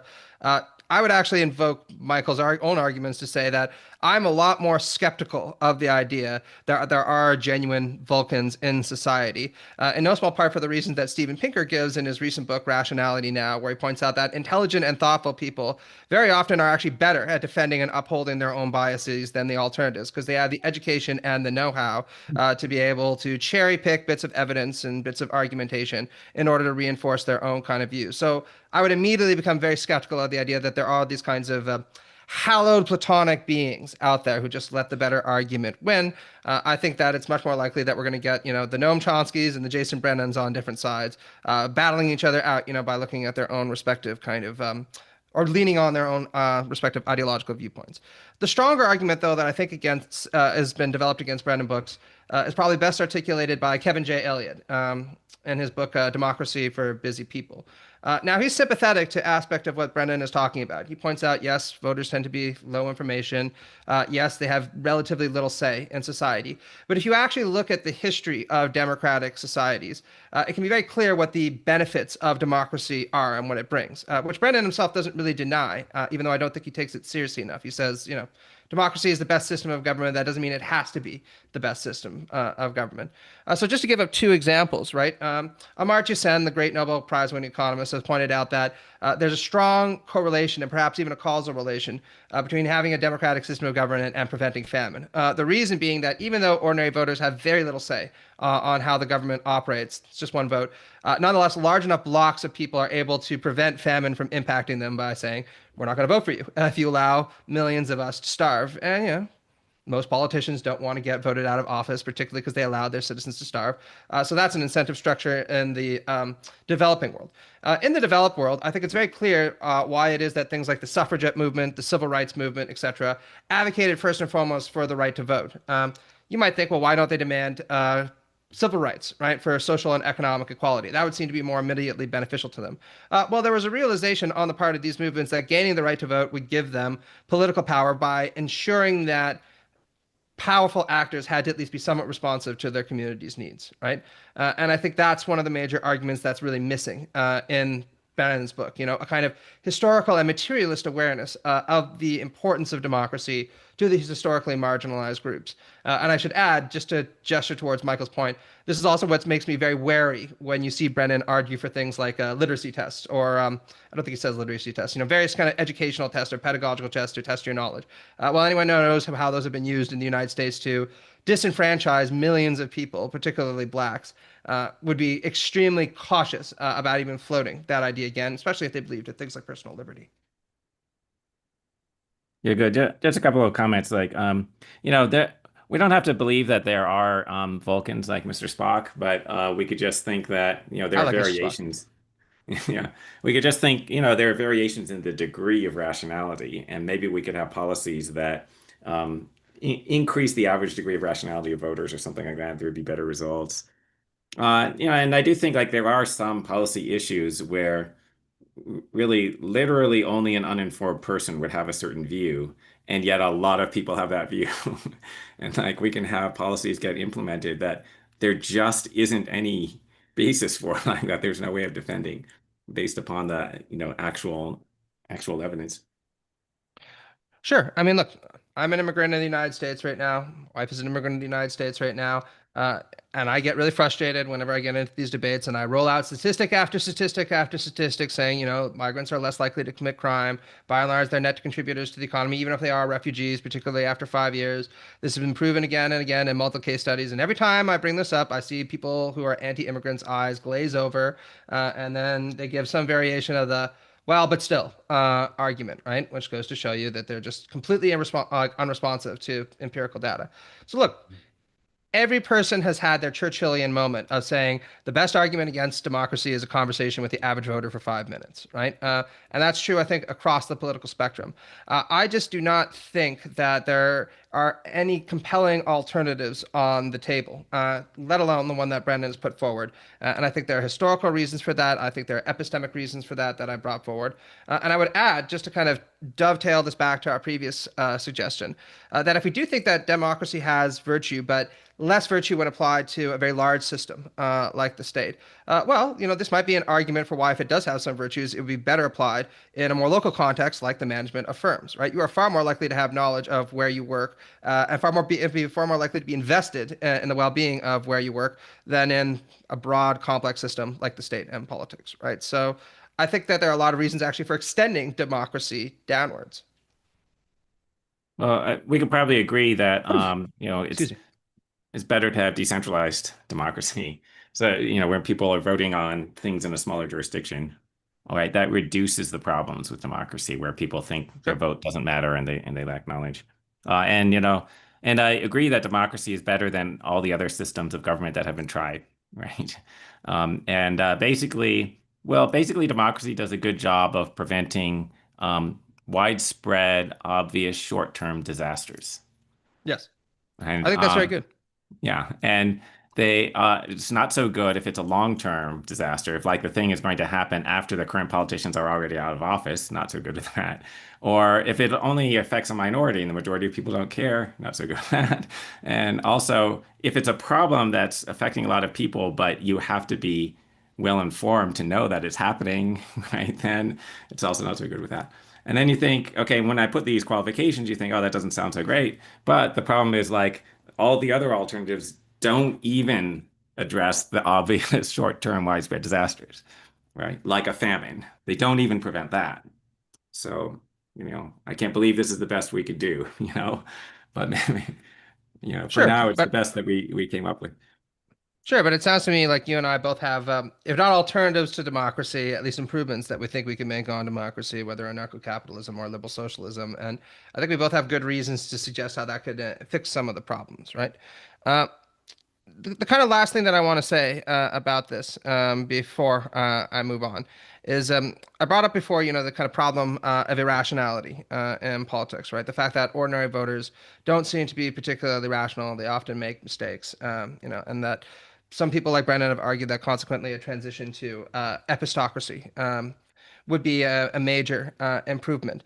I think that sometimes actually the importance of irrationality is to a degree overstated. I mentioned that I agree with a lot of what Michael and by extension Brendan have to say about this, but I do genuinely think that there are serious disagreements about values that intelligent people can't hold. And I know that in your paper on this, Michael, you kind of break away from this and insist that really is probably better explained than irrationality.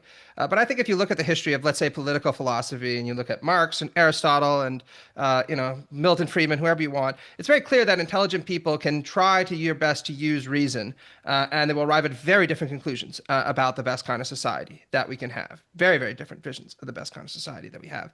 And I think that one of the reasons that we take these seriously is the reason that Aristotle gave a very long time ago. There's kind of an intuitive understanding on the part of many of us that politics is sadly concerned with the highest good. And I say sadly because it's the thing that we probably think is the most important, and yet it's also the thing that we typically think we can have the least certainty about, right? Aristotle also stressed you can only demand as much certainty about a subject matter as the subject matter will permit. Sadly, the diversity of values by intelligent people demonstrates that we can't expect too much certainty in politics. I also think that this is a good argument for liberty and for democracy, precisely because we can say, look, if there are going to be competing values in society, which intelligent and good faith people have reason to adopt and can argue for, then we should create the space for those disagreements to take place in a relatively peaceful way, right? Now, that doesn't mean that everyone's going to get what they want all the time. There are many instances where, like everyone, I also think, democracy, sorry, I apologize. I'll talk a little slower. I also think that there are plenty of moments in a democracy where you think, I wish that things would change, or I think that they've made very serious mistakes, right?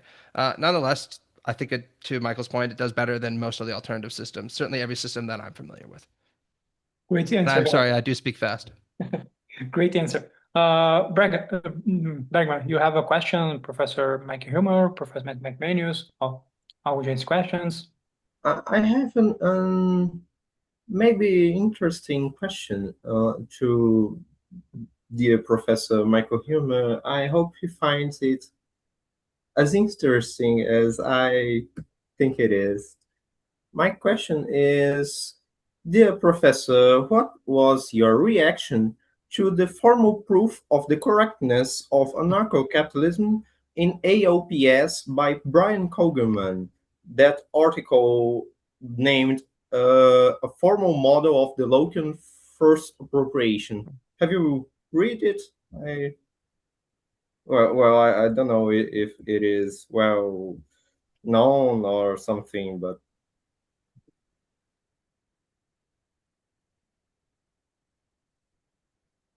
Tá sem som, Huemer. Professor Huemer.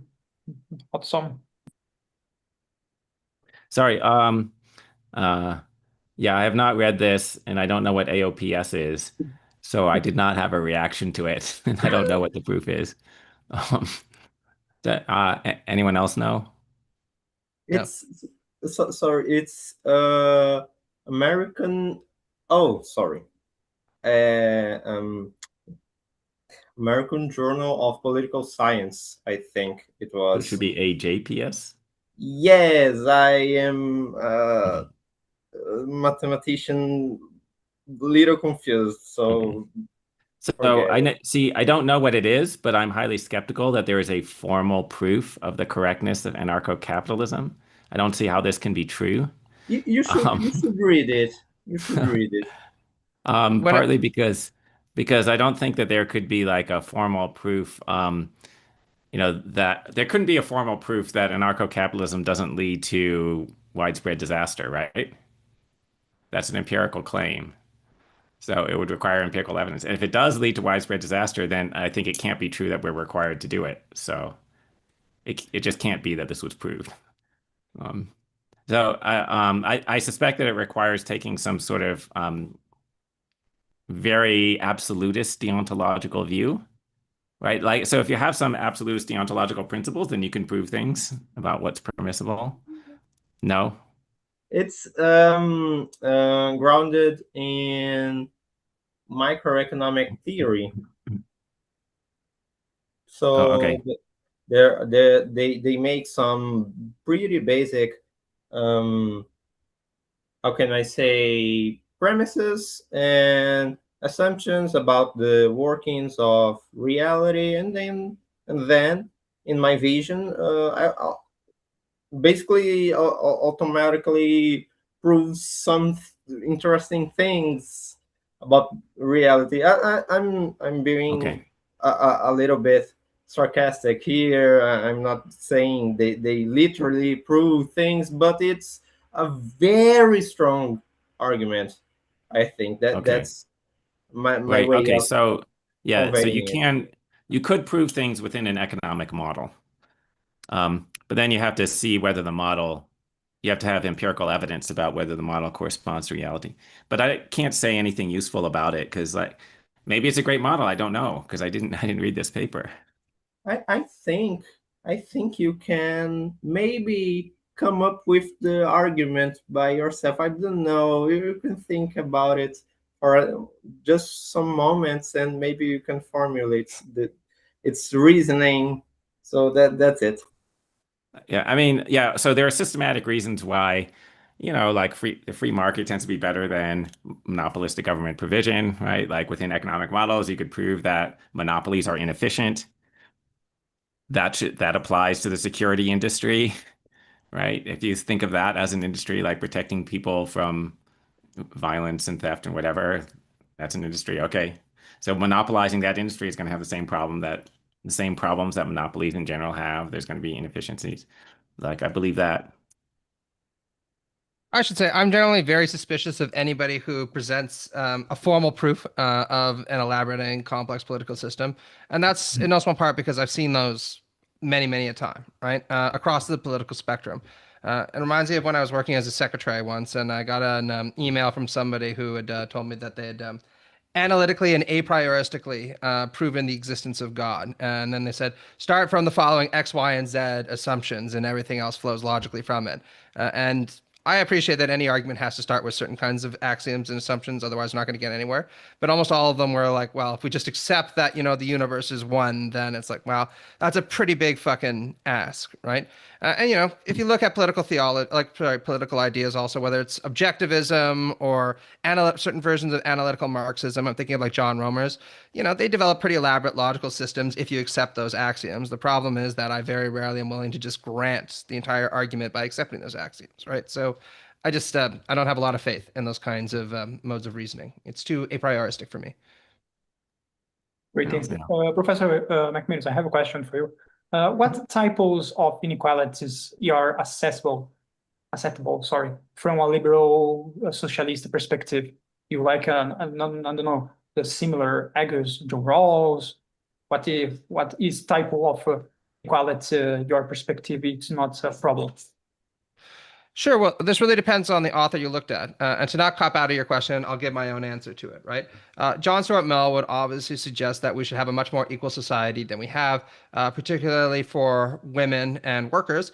Sadly, he did not extend this same kind of charitable and liberal disposition to many people in the developing world, which he thought were fit for colonization, right?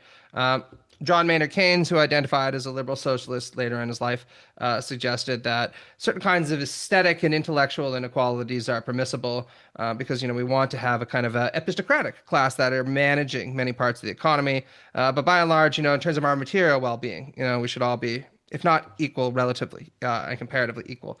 I tend to accept Rawls's dictum. I think that inequalities are permissible, provided that they work to the benefit of the least well-off and only the least well-off. And there are complex arguments that Rawls and Rawlsians give for this, but I think that that's typically what I lean towards. And I should also add, just so that people are aware that I'm consistent about this, I have a paper on G.A. Cohen that's coming out in our new volume on Cohen. Cohen identified as a kind of left Rawlsian Marxist near the end of his life and argued that Rawls should have pushed for more equality than what the difference principle permits, right? He says, you can't really care about inequality if you're still willing to permit it, provided it works to the benefit of the least well-off. It's more complicated an argument than that, but that's the gist of it. I think that that's wrong, right? I don't think that a leveling down kind of socialist ethic is really all that admirable, right? We don't want to all be equal in misery. But I also don't think that, we should sit there and say a rising tide will raise all ships eventually. We should prioritize the least well-off. Their well-being is the one that society should be chiefly centered around securing. Great question. Bergman, you from agency question. You have a question, Professor Michael Huemer, Matt McManus.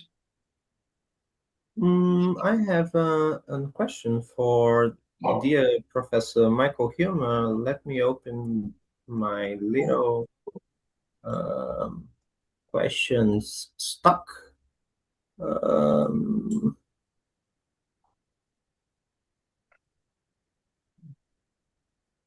Dear Professor Michael Huemer, I would ask you about the best a priori proof that the apocalypse will happen. So I'm not sure exactly how to take the apocalypse. So maybe I'll just modify the question. So I don't think this is completely a priori, but I think we know for certain that the human species will go extinct. All right, we know that for certain. And yeah. I think basically, yeah, maybe that's what they meant. So I'm not saying it will happen soon, but it will happen. It's not infinite. Okay, and why do I think that? Basically, well, I think there are basically a priori arguments that the past is infinite. Time is infinite in both directions, future and past. Okay, if that's the case, then basically every contingent thing gets destroyed, right? So if the human species were going to last forever in the future, it should have gone forever in the past, right? And why? Well, if it were possible, basically, if it were physically possible for a species to last forever, then that would have happened already. So there should be some species right now that have infinite age, and there aren't any, right? Now, so it's a little bit empirical there, right? And then, also there's just general physics things. And this is not a priori exactly, but it's a very general and very widely accepted principle of physics that entropy increases over time. And the increase in entropy inevitably results in the end of all life, right? Because we know roughly what the maximum entropy state is, and it's a state with no life, right? And that's not controversial. So we're definitely headed towards that. Okay. But by the way, this makes you wonder, after hearing the first part of my argument, then hearing this thing about entropy, you should now be thinking, why are we not in that state right now? Okay. And like we should be in thermal equilibrium right now. So we should be in the state where there's no life and nothing interesting at all going on, right? Right now. If entropy never decreases and time is infinite. And I think basically the answer is, well, there has to be some other process that's currently unknown that sometimes resets entropy. Don't you think that we are in a infinite universe who just cycle?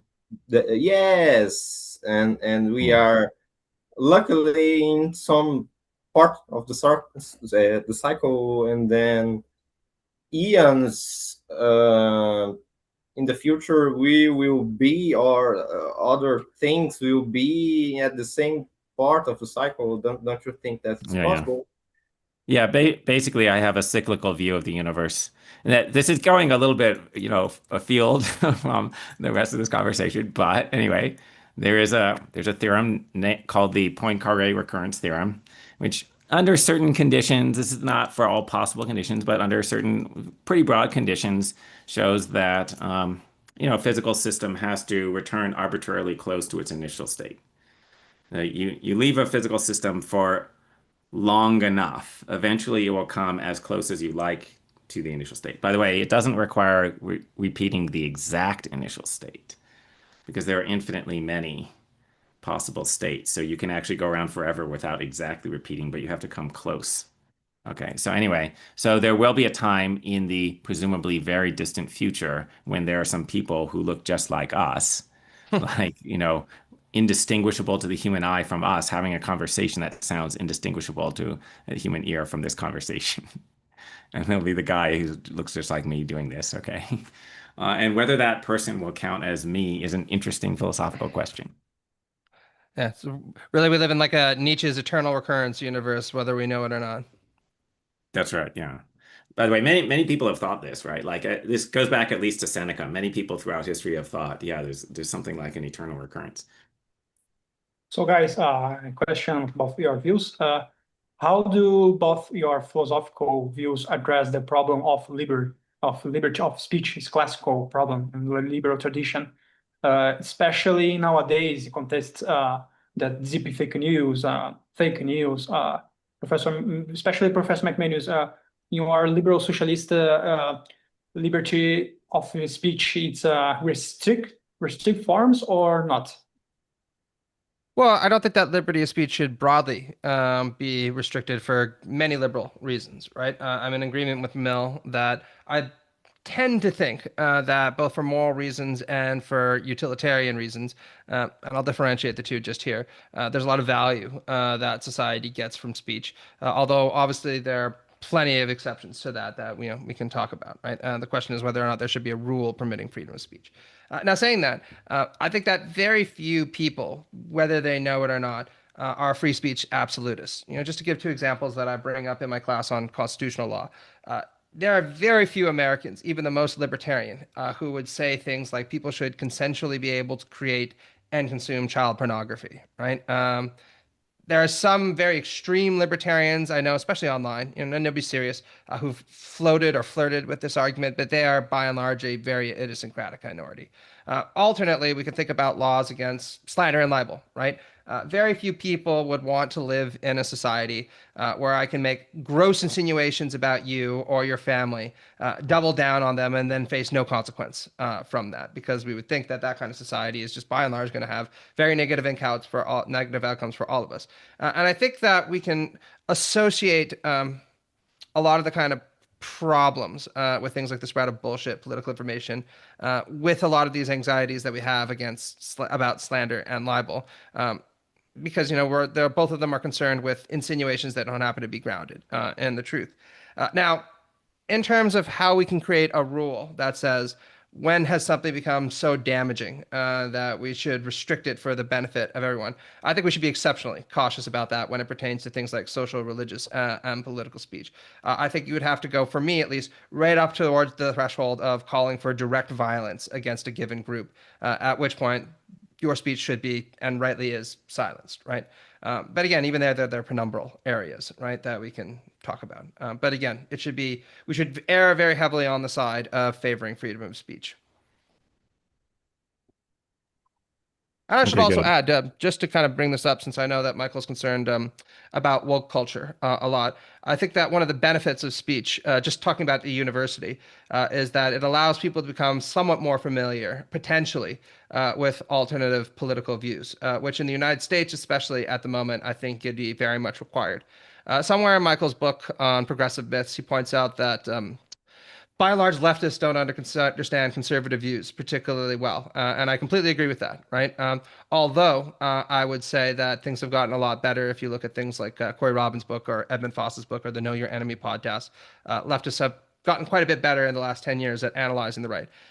The qualification I would give for that is I've read a bajillion guides to race Marxism, cultural Marxism, American cultural revolutions by right-wingers. And the standard of right-wing analyses of the left is far lower and is getting lower every day than what you see in terms of left-wing analyses of the right. And what this showcases to me is that there would be a lot of value in people actually trying to learn and encounter viewpoints that are very opposed to theirs, the way that Mill calls on us to do, right? Where he says that he who knows only his side of the argument knows it poorly. And if you're going to understand the other side of the argument, you should know it in its most plausible and persuasive forms, not just in the forms that are given to you by your teachers, but by the teachers of the other side. Okay, good. Thanks. I think we're on the same page about that.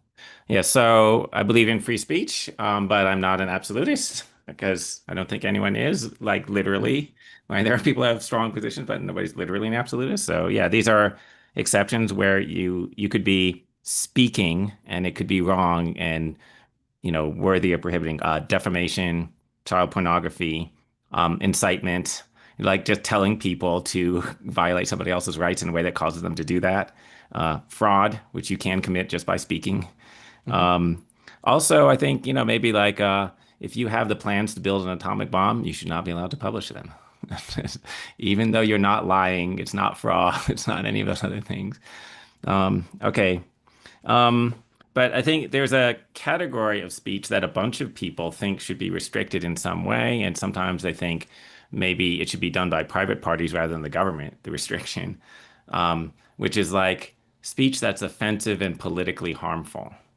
And if you're thinking that, I think that's completely wrong. And also, so like, we have to stop the publication of racist ideas because they're offensive and they could hurt society.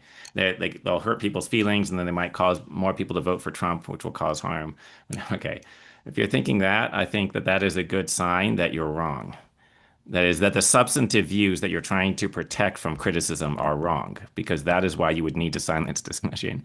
In history, there have been a lot of cases where people tried to silence discussion of things like, the church trying to silence heresy, whatever, burning people to stake or whatever for heresy, or just putting people in jail.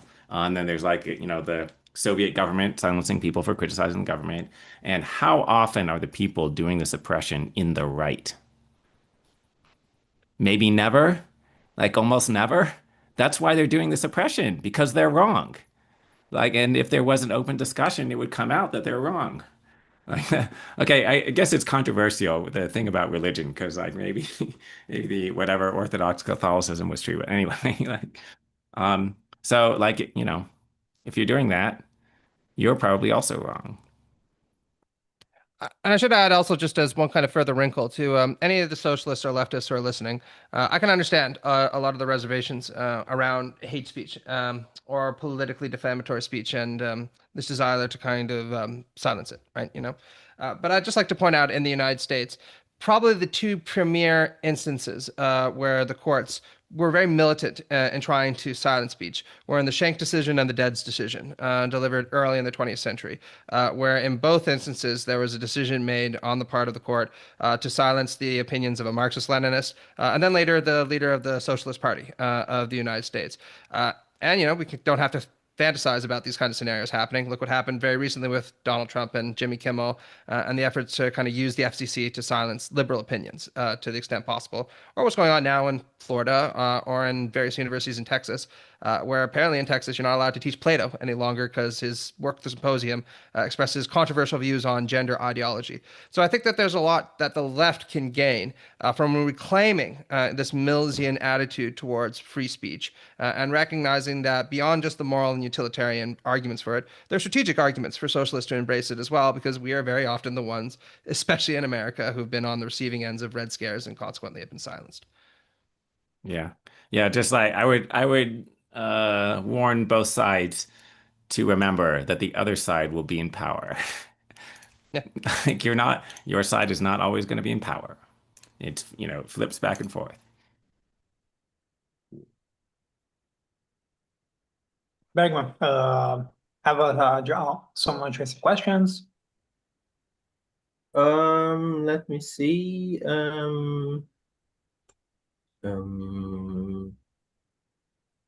From YouTube or from... Okay.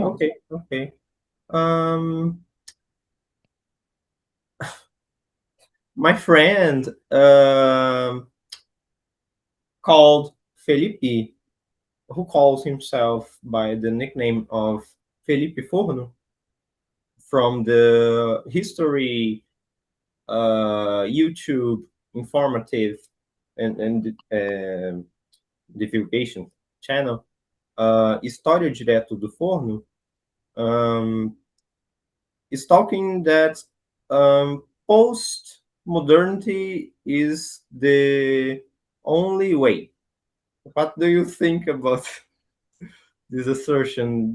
Can you make some stillman about the postmodern way of thinking about things, or do you think the tradition is completely garbage and like, well,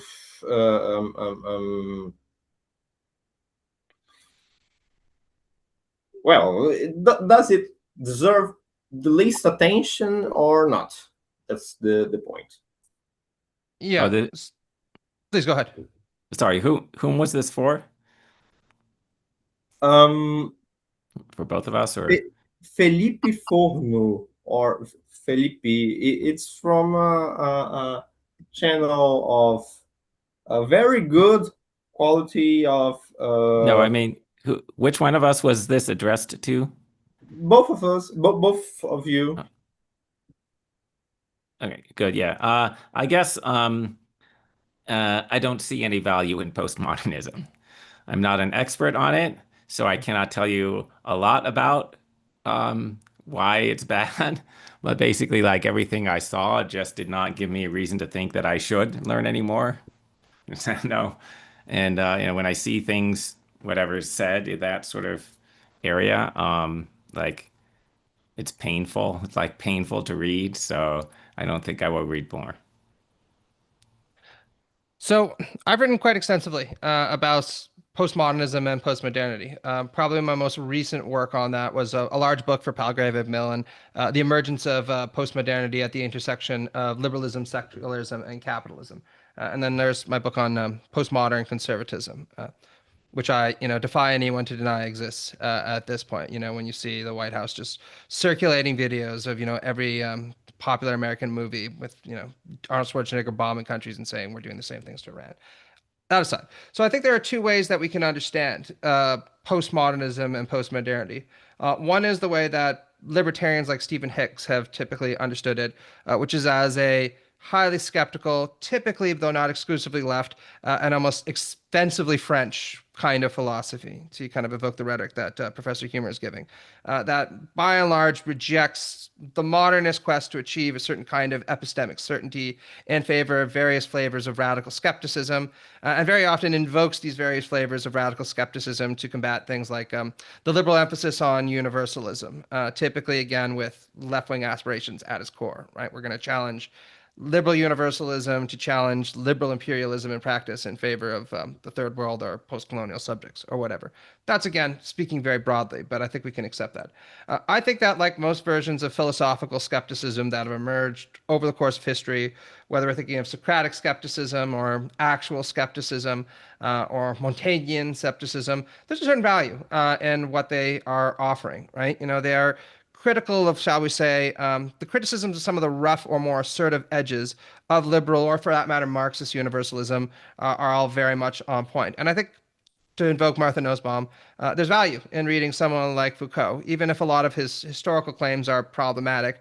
There's a Nietzschean kind of insight that you can gain from his work about the way that knowledge is constructed and organized and has a relationship with power that you'd be hard-pressed to find in as much nuance or detail as in other works.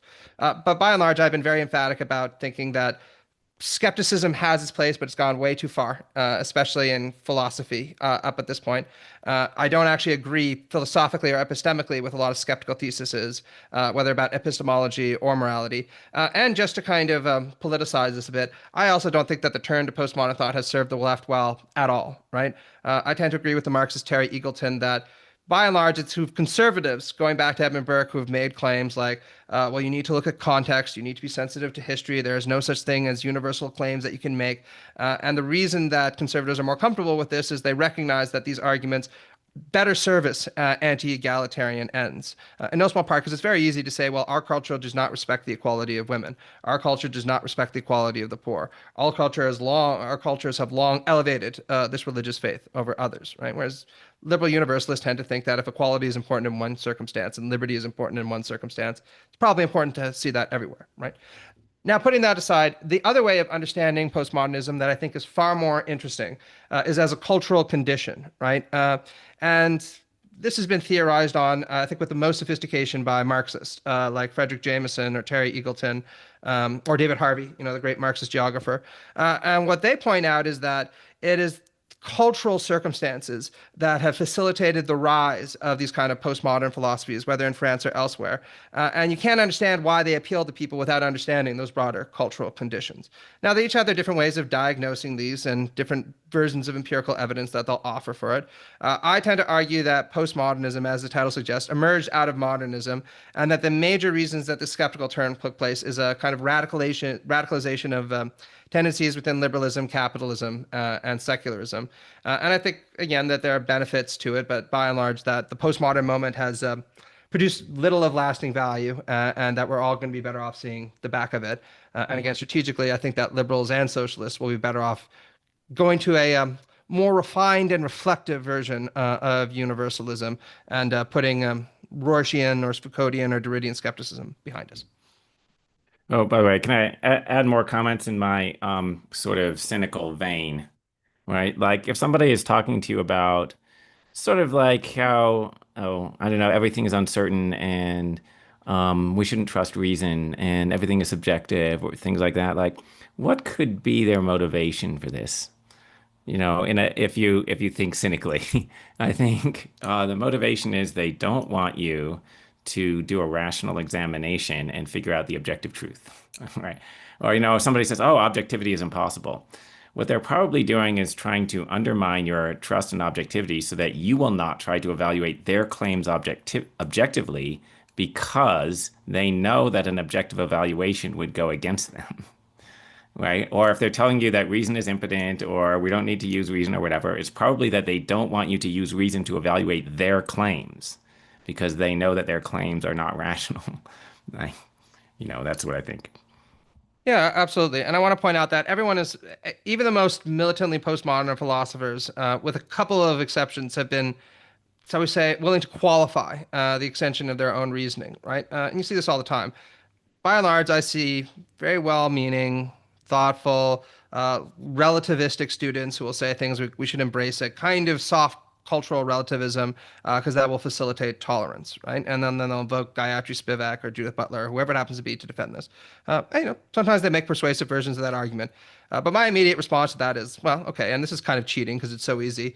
Do you think that if you were to transport yourself back to Nazi Germany in 1933 and you had an intelligent Nazi there and they said, look, German culture has always been anti-Semitic and always been racist. That's just the way we do things. We're also authoritarian, right? German democracy has been imposed upon us artificially by the Western powers.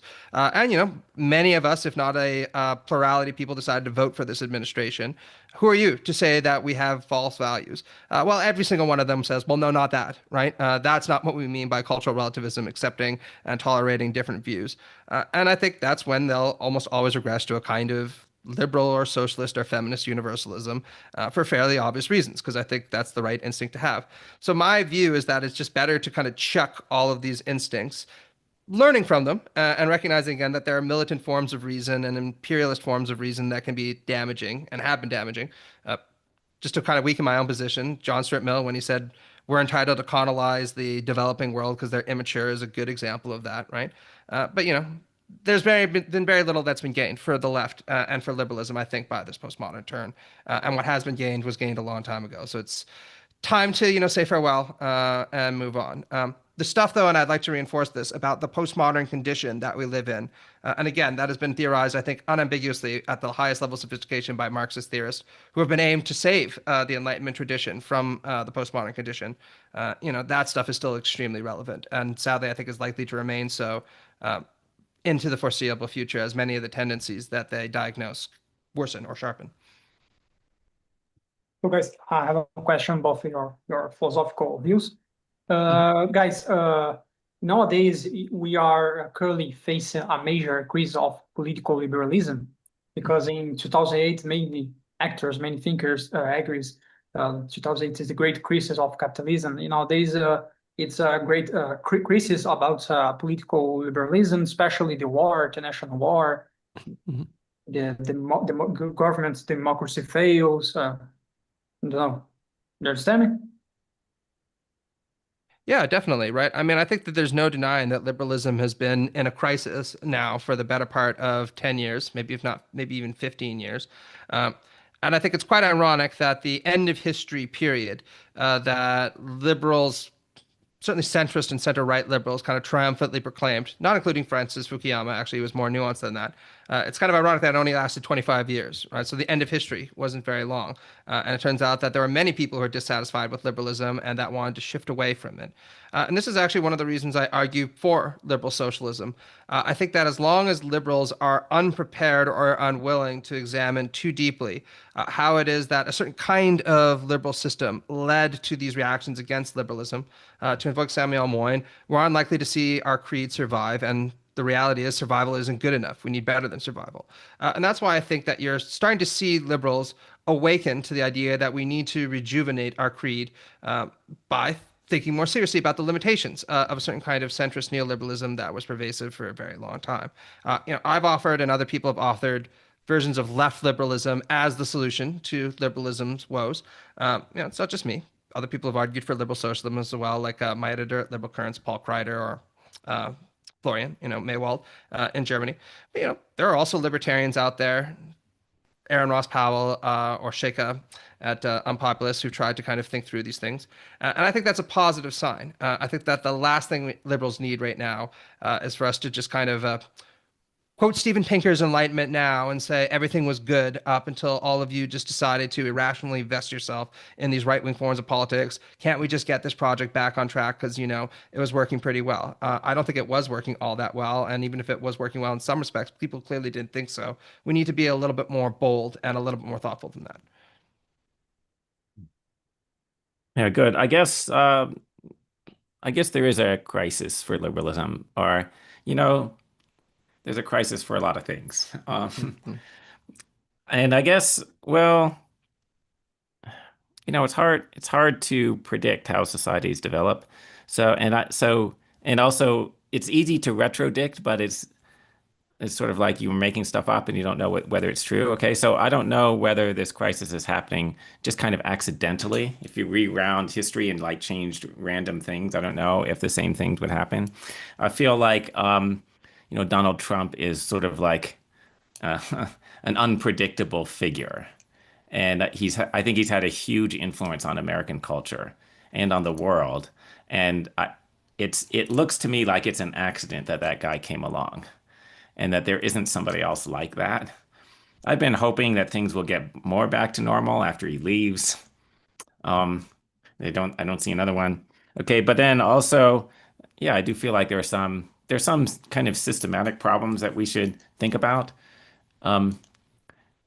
Okay, so like I think there's kind of a crisis for democracy, right? Because we have a character, like I don't want to overly politicize things, but we have a character who sort of like doesn't believe in election outcomes. Like if the leader of the country doesn't believe in accepting elections, that's Not a entirely problem. true. He accepts them if he wins. It's Right, important yeah, to make that. that's Vital right. qualification. That's right. He kind of told us that beforehand, before 2016. They asked him a question and he said, they were like, whatever, will you accept the election outcome? He says something like, of course I will accept it if I win.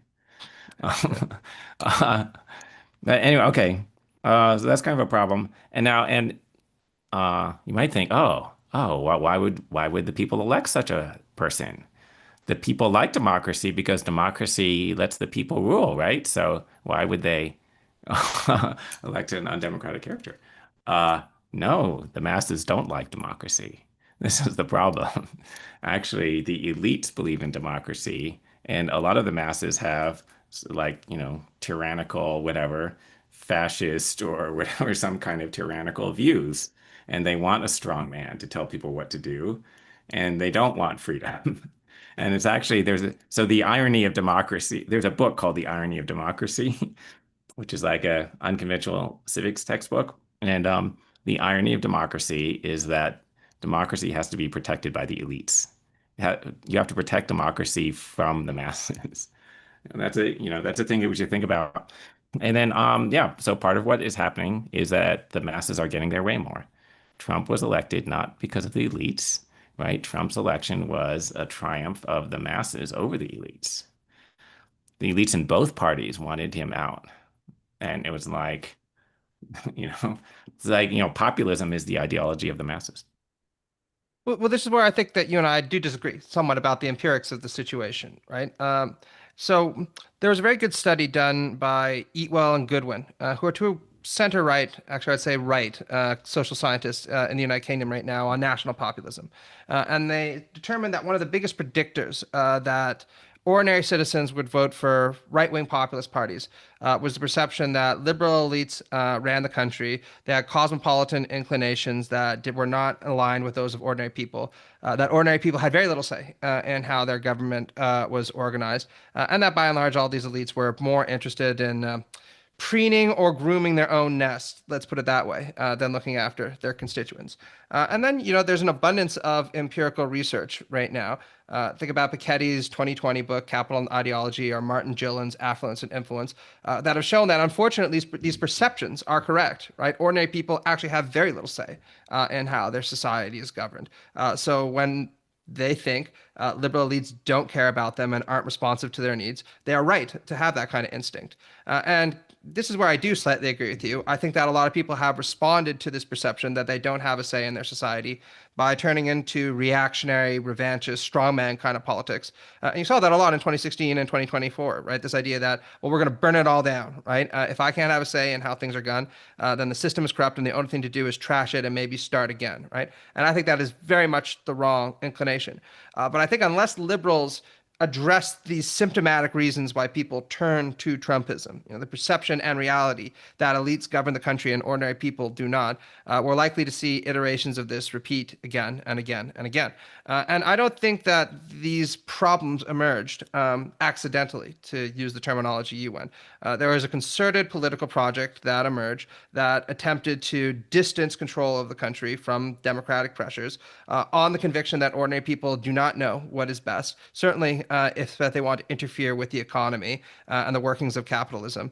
And I think that this political philosophy has led liberalism to the most disastrous possible place. The kind of weird thing is that this conservative neoliberal attitude that many liberals adopted, that was intended to protect liberalism, turned out to be the most dangerous possible thing it could have done. Bergman, Good, you have yeah. a question? No. Oh, Yeah. Professor Mike Huemer, you would comment? Oh, just like my impression is the immigration issue played a huge role, and unfortunately, the view of the average person is very incompatible with my view. But it may be that if the government had done more to restrict immigration and to kick out illegal immigrants, then Trump wouldn't have won. And I think there was a correct perception that the elites were way more pro-immigration than the masses are. I think the elites were correct, right? But anyway, okay. And then, maybe, it's true that the elites were trying to, they try to keep control, but they failed. So that's what happened. So one lesson to draw is, we better do better on making sure the elites stay in power. Maybe the Republican National Committee needs more control over who their nominee is. It's like maybe it was a mistake to make that more democratic. Like maybe the Republican Party needs more superdelegates like the Democrats have, and things like that. And or maybe they need to do more conspiring to keep Trump out of power, or people like that. Yeah. Oh, by the way, yeah. And then the other thing though is I think, well, I don't know if this is just sort of like projecting my political orientation, right? But I feel like there's a backlash against wokeism, and there's a backlash against the sort of like kind of extreme left ideology in the universities, which the universities have been developing for decades, and which is very much out of step with ordinary people's beliefs, right? So I think trans ideology played a role in the election, which to an ordinary person, like the idea that you're a woman if you just say that. And everybody has to say that just seems like obviously out of touch with reality or something like that. And then that just encourages contempt. And that did play a role because, there's this Trump ad where he says something like, what was it like? Trump is for they, them, or sorry, Kamala Harris is for they, them, Trump is for you. Anyway, okay. So, one lesson is, I don't know, maybe the elites in the ivory tower need to get more in touch with common sense or something like that. Well, I'll just say, and then we can move on to the next question afterwards, because I know that we're running out of time. I personally think that if you look at the different kind of indicators of why people voted for for Harris or Trump, overwhelmingly over the last electoral cycle, the major reason was economic, right? This is a bread and butter election where people blame the Democratic Party, rightly or wrongly, for inflationary pressures on their budget and decided that they wanted to punish them. And you saw that replicated in electoral systems across the globe where typically incumbents faced a very difficult electoral year. Now, without a doubt, there were other things at play, right? No one is a single issue voter with a couple of exceptions, right? But I think that there's just overwhelming evidence that suggests it was these kind of issues that were influential in people's decision to vote for Trump over Kamala Harris. And I should add that the same kind of problems seem to have not been solved, given that economic anxieties about the cost of living seem to be the main reason that the Democrats are gaining ground right now, despite the fact that the Democratic leadership is extremely unpopular, and I think very rightly so. And I would also add, in defense of my socialist position, I think this is also why people like Zohran Mamdani are very popular, since he's perceived to be doing an awful lot about affordability in the city of New York. So maybe a path for Democrats going forward if they were sensible. On the woke stuff, right? I happen to think that there are good reasons liberal reasons to support things like trans rights, not to mention reasons of reciprocity. We can bracket that for right now. There's a very good book written by a colleague of mine, a friend of mine, I should say, Musa Al-Gharbi, called We Have Never Been Woke, where he talks about how by and large, woke ideology has typically been espoused by a certain elite personality in many different countries, usually highly educated, typically living in urban areas. And one of the things that he points out is that this kind of personality has been received with contempt by ordinary people, but not for the reasons a lot of individuals think. And as a sociologist, he has a lot of data to back this up. What Al-Gharbi says is that the problem is that woke personalities are perceived to want to be seen to care about equality. That's the thing. They want to be seen to care about equality. But then, when the opportunity comes to build homeless shelters in their neighborhoods, or to be taxed more in order to provide hospitals to the poor, then all of a sudden they militantly oppose those kinds of policies. So the argument that Al-Gharbi points out is that people are contemptuous of woke ideology because it seemed to be mainly symbolic, right?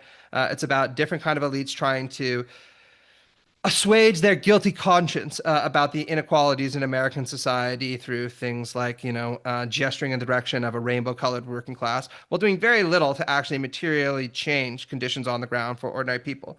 And in that respect, I actually agree with many aspects of the criticisms of woke culture that Al-Gharbi brings up. I think that if you're going to be committed to equality, like I am, you need to be committed to equality all the way, which means that if you are a upper middle class professional woman in New York who has an "I'm with her" sticker on your backpack, then you better be willing to sit there and say, I need to be taxed more heavily to provide for the working classes. In fact, I'm enthusiastically going to vote for people who are willing to tax me more heavily to provide those kind of services for the working class. And that's what I think has been missing from a lot of these movements for a very long time. So, Bregman, you have a question, but for your McManus, Huemer, or just a question? Yes, let me open my little questions stock.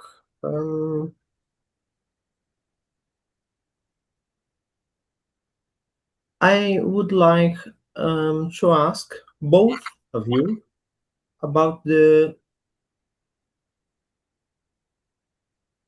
ethical status of the Parfitian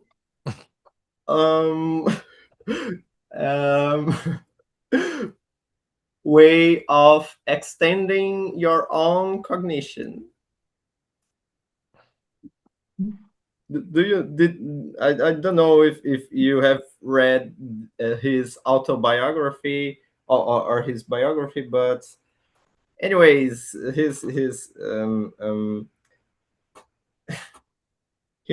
way of being super productive was to flood absolutely everyone with all his arguments at the same time, insanely, without any regard to the situation that people is in. He would call some people by 3 o'clock in the morning and talk endlessly about some nuance in his reasoning or the reasoning of the person, if I am recalling correctly. So I would like to know your opinion, the opinion of both of you about about its ethical significance, if it is actually ethical to act like that, or if he's just blindly accepting the repugnant conclusion of irritation. Right. I mean, the way that you described that, it sounded like his approach is socially inappropriate, but not unethical. So it's not unethical to call your friend at 3 a.m, but it's not nice. It's not being a good friend, I guess. Also, is it socially appropriate to talk about philosophy all the time? No, I mean, it depends on the circumstances. If your friend has something else on their mind, it might be socially inappropriate, but it's not unethical. Anyway, you can probably find friends who like to talk about philosophy all the time, so that's fine if that's what you like to do. I don't do that all the time myself, but I do it a lot. So Yeah, in terms of Parfit, right? I think Parfit was a brilliant philosopher. There's no doubt about that, right? Particularly his seminal work on selfhood is something that I've been wrestling with for a very long time. Whether you're talking about that early is it 1971 or 72 paper? Anyway, it doesn't matter. And Reasons of Persons, obviously, right? In terms of his moral theory, look, I've identified as a quasi-cognitivist moral realist in the past because I think the meta-ethical theory he develops in What Matters is persuasive to me, right? I admit that there are problems with it, that He himself discussed in great detail in that book, tiresome detail even. But I think it's the most persuasive meta-ethics that I've discovered thus far. And I think a lot of his critiques of the harder versions of naturalism, ethical naturalism or meta-ethical naturalism, out there are pretty salient. In terms of Parfit's own ethics, and then I'll talk about his personality. I am not convinced by triple theory at all. Honestly, I don't know. Do you know anybody who really is, right? I kind of almost wanted to invoke that Einstein quote when I read On What Matters, which is, if this was really all that persuasive, one book would have probably been enough. The fact that there have to be 3 and there are cameos and all these little minute debates just convinces me that there's nothing that's really been settled here. There's almost this kind of desperate urge to answer every objection beforehand because you're not really all that confident in the strength of your own arguments. We can get into the minutiae if you want, but that's going to take us well afield of things. In terms of, his personal behavior, look, I've heard that person at Parfit was a very weird guy, right? He apparently ate the same food every day, wore the same clothes every day, and that's because he felt that by removing those kinds of options from his life to choose different food and different clothes, he would give himself more time to focus exclusively on philosophy. And I guess I'm enough of a Marxist and an Aristotelian to say I don't really think that that's a particularly good life. I like philosophy. I know that you guys do too. If all you're doing is sacrificing other goods that you have reason to pursue to exclusively focus on writing a giant book like On What Matters that I don't even think is all that good in many sections, then you probably could have found other valuable things to do with your time. Does that make him an unethical person? I suppose it depends on what you mean by ethical. If you mean did he cause undue damage to others around him, then I'd say no. He seemed actually like a pretty nice guy. He gave his students dozens of pages of feedback on their papers. I don't know any other professor who will do that these days, right? If you mean ethical, did he lead a good life or a life as good as he possibly could have? Probably not. He was also a ultra tenured faculty member at Oxford University who was told after one book in the 1980s, you don't need to teach any classes, you don't need to publish anything, just work on whatever it is that you want. I mean, I know plenty of moral theorists with tenured jobs who would kill someone, quite literally, for that opportunity. You know what I mean? So guys, last question about of your views. It's a simple question, but I think it's a very good to final this interview. That it's possible nowadays, especially, believes that free markets it's a good tool against wars, like Montesquieu agrees, the classical liberalism agrees that the free market it's a power key. It's a changer world. The improvement that cosmopolitan vision. What's your opinion about your views, guys?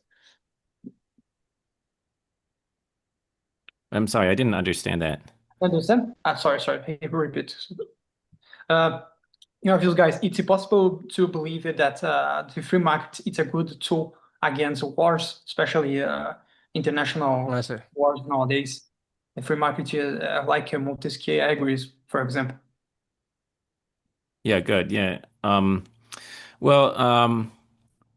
Free trade, this trade between different countries reduces hostilities, right? So, I mean, among the many reasons why we will not go to war with China is that we're their biggest trading partner.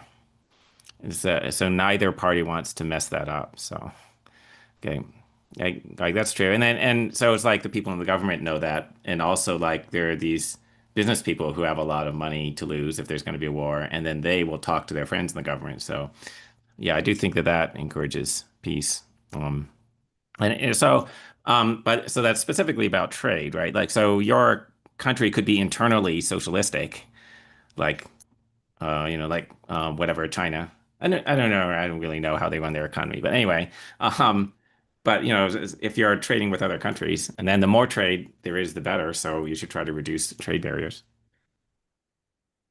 Yeah, by and large, I'm very sympathetic to the argument that Mark Palin makes in his really great book, Free Trade World, which is left-wing arguments for free trade.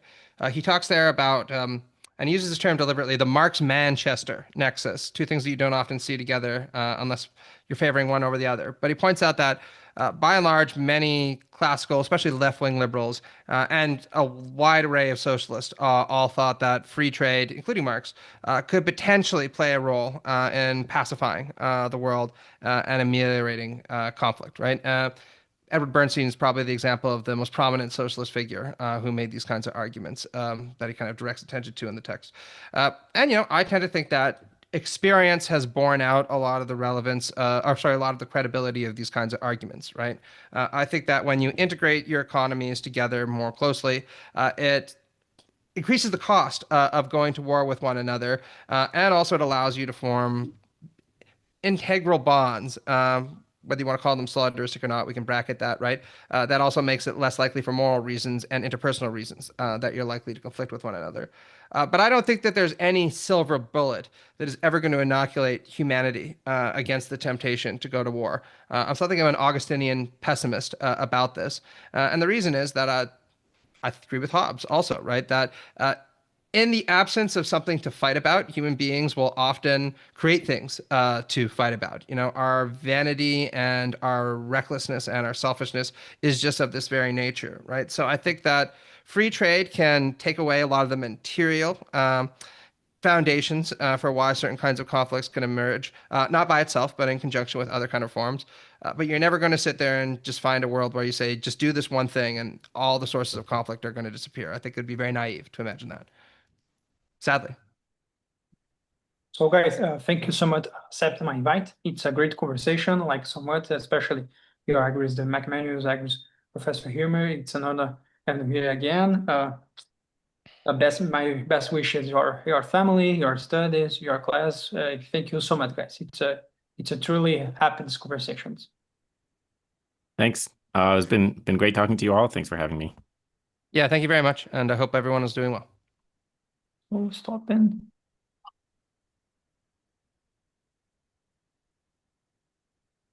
Thank you, guys. Okay, that was great. Yeah, it was good. Yeah, I mean, I know you probably wanted something more of a debate mood, but I woke up in a pretty good mood, and also I just enjoyed reading your essays, Michael. So I kind of decided I'm going to come in and I'll be nice. It'll be more interesting to play nice than to be mean. Yeah, that's okay.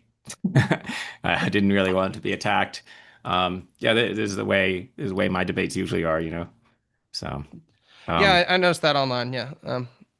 Yeah, it was a good conversation. Really neat. Yeah, that's right. Yeah, it was good. And wow, it went on for a while. Are you guys gonna post this on YouTube and stuff?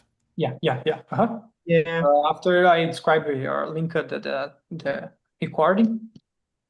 Just please forward this to me when you get it, and I'll circulate it around. Okay. Okay. Yeah, and I can share it on Facebook and stuff. Okay. Cool. All right, take care of yourself, guys. I gotta go make dinner, and I gotta mark a hell of a lot of essay outlines. So it's gonna be a wonderful couple hours. See ya. All right. Okay. Great meeting you. Great meeting you too. Bye-bye. Thanks. Thanks, guys. Laters.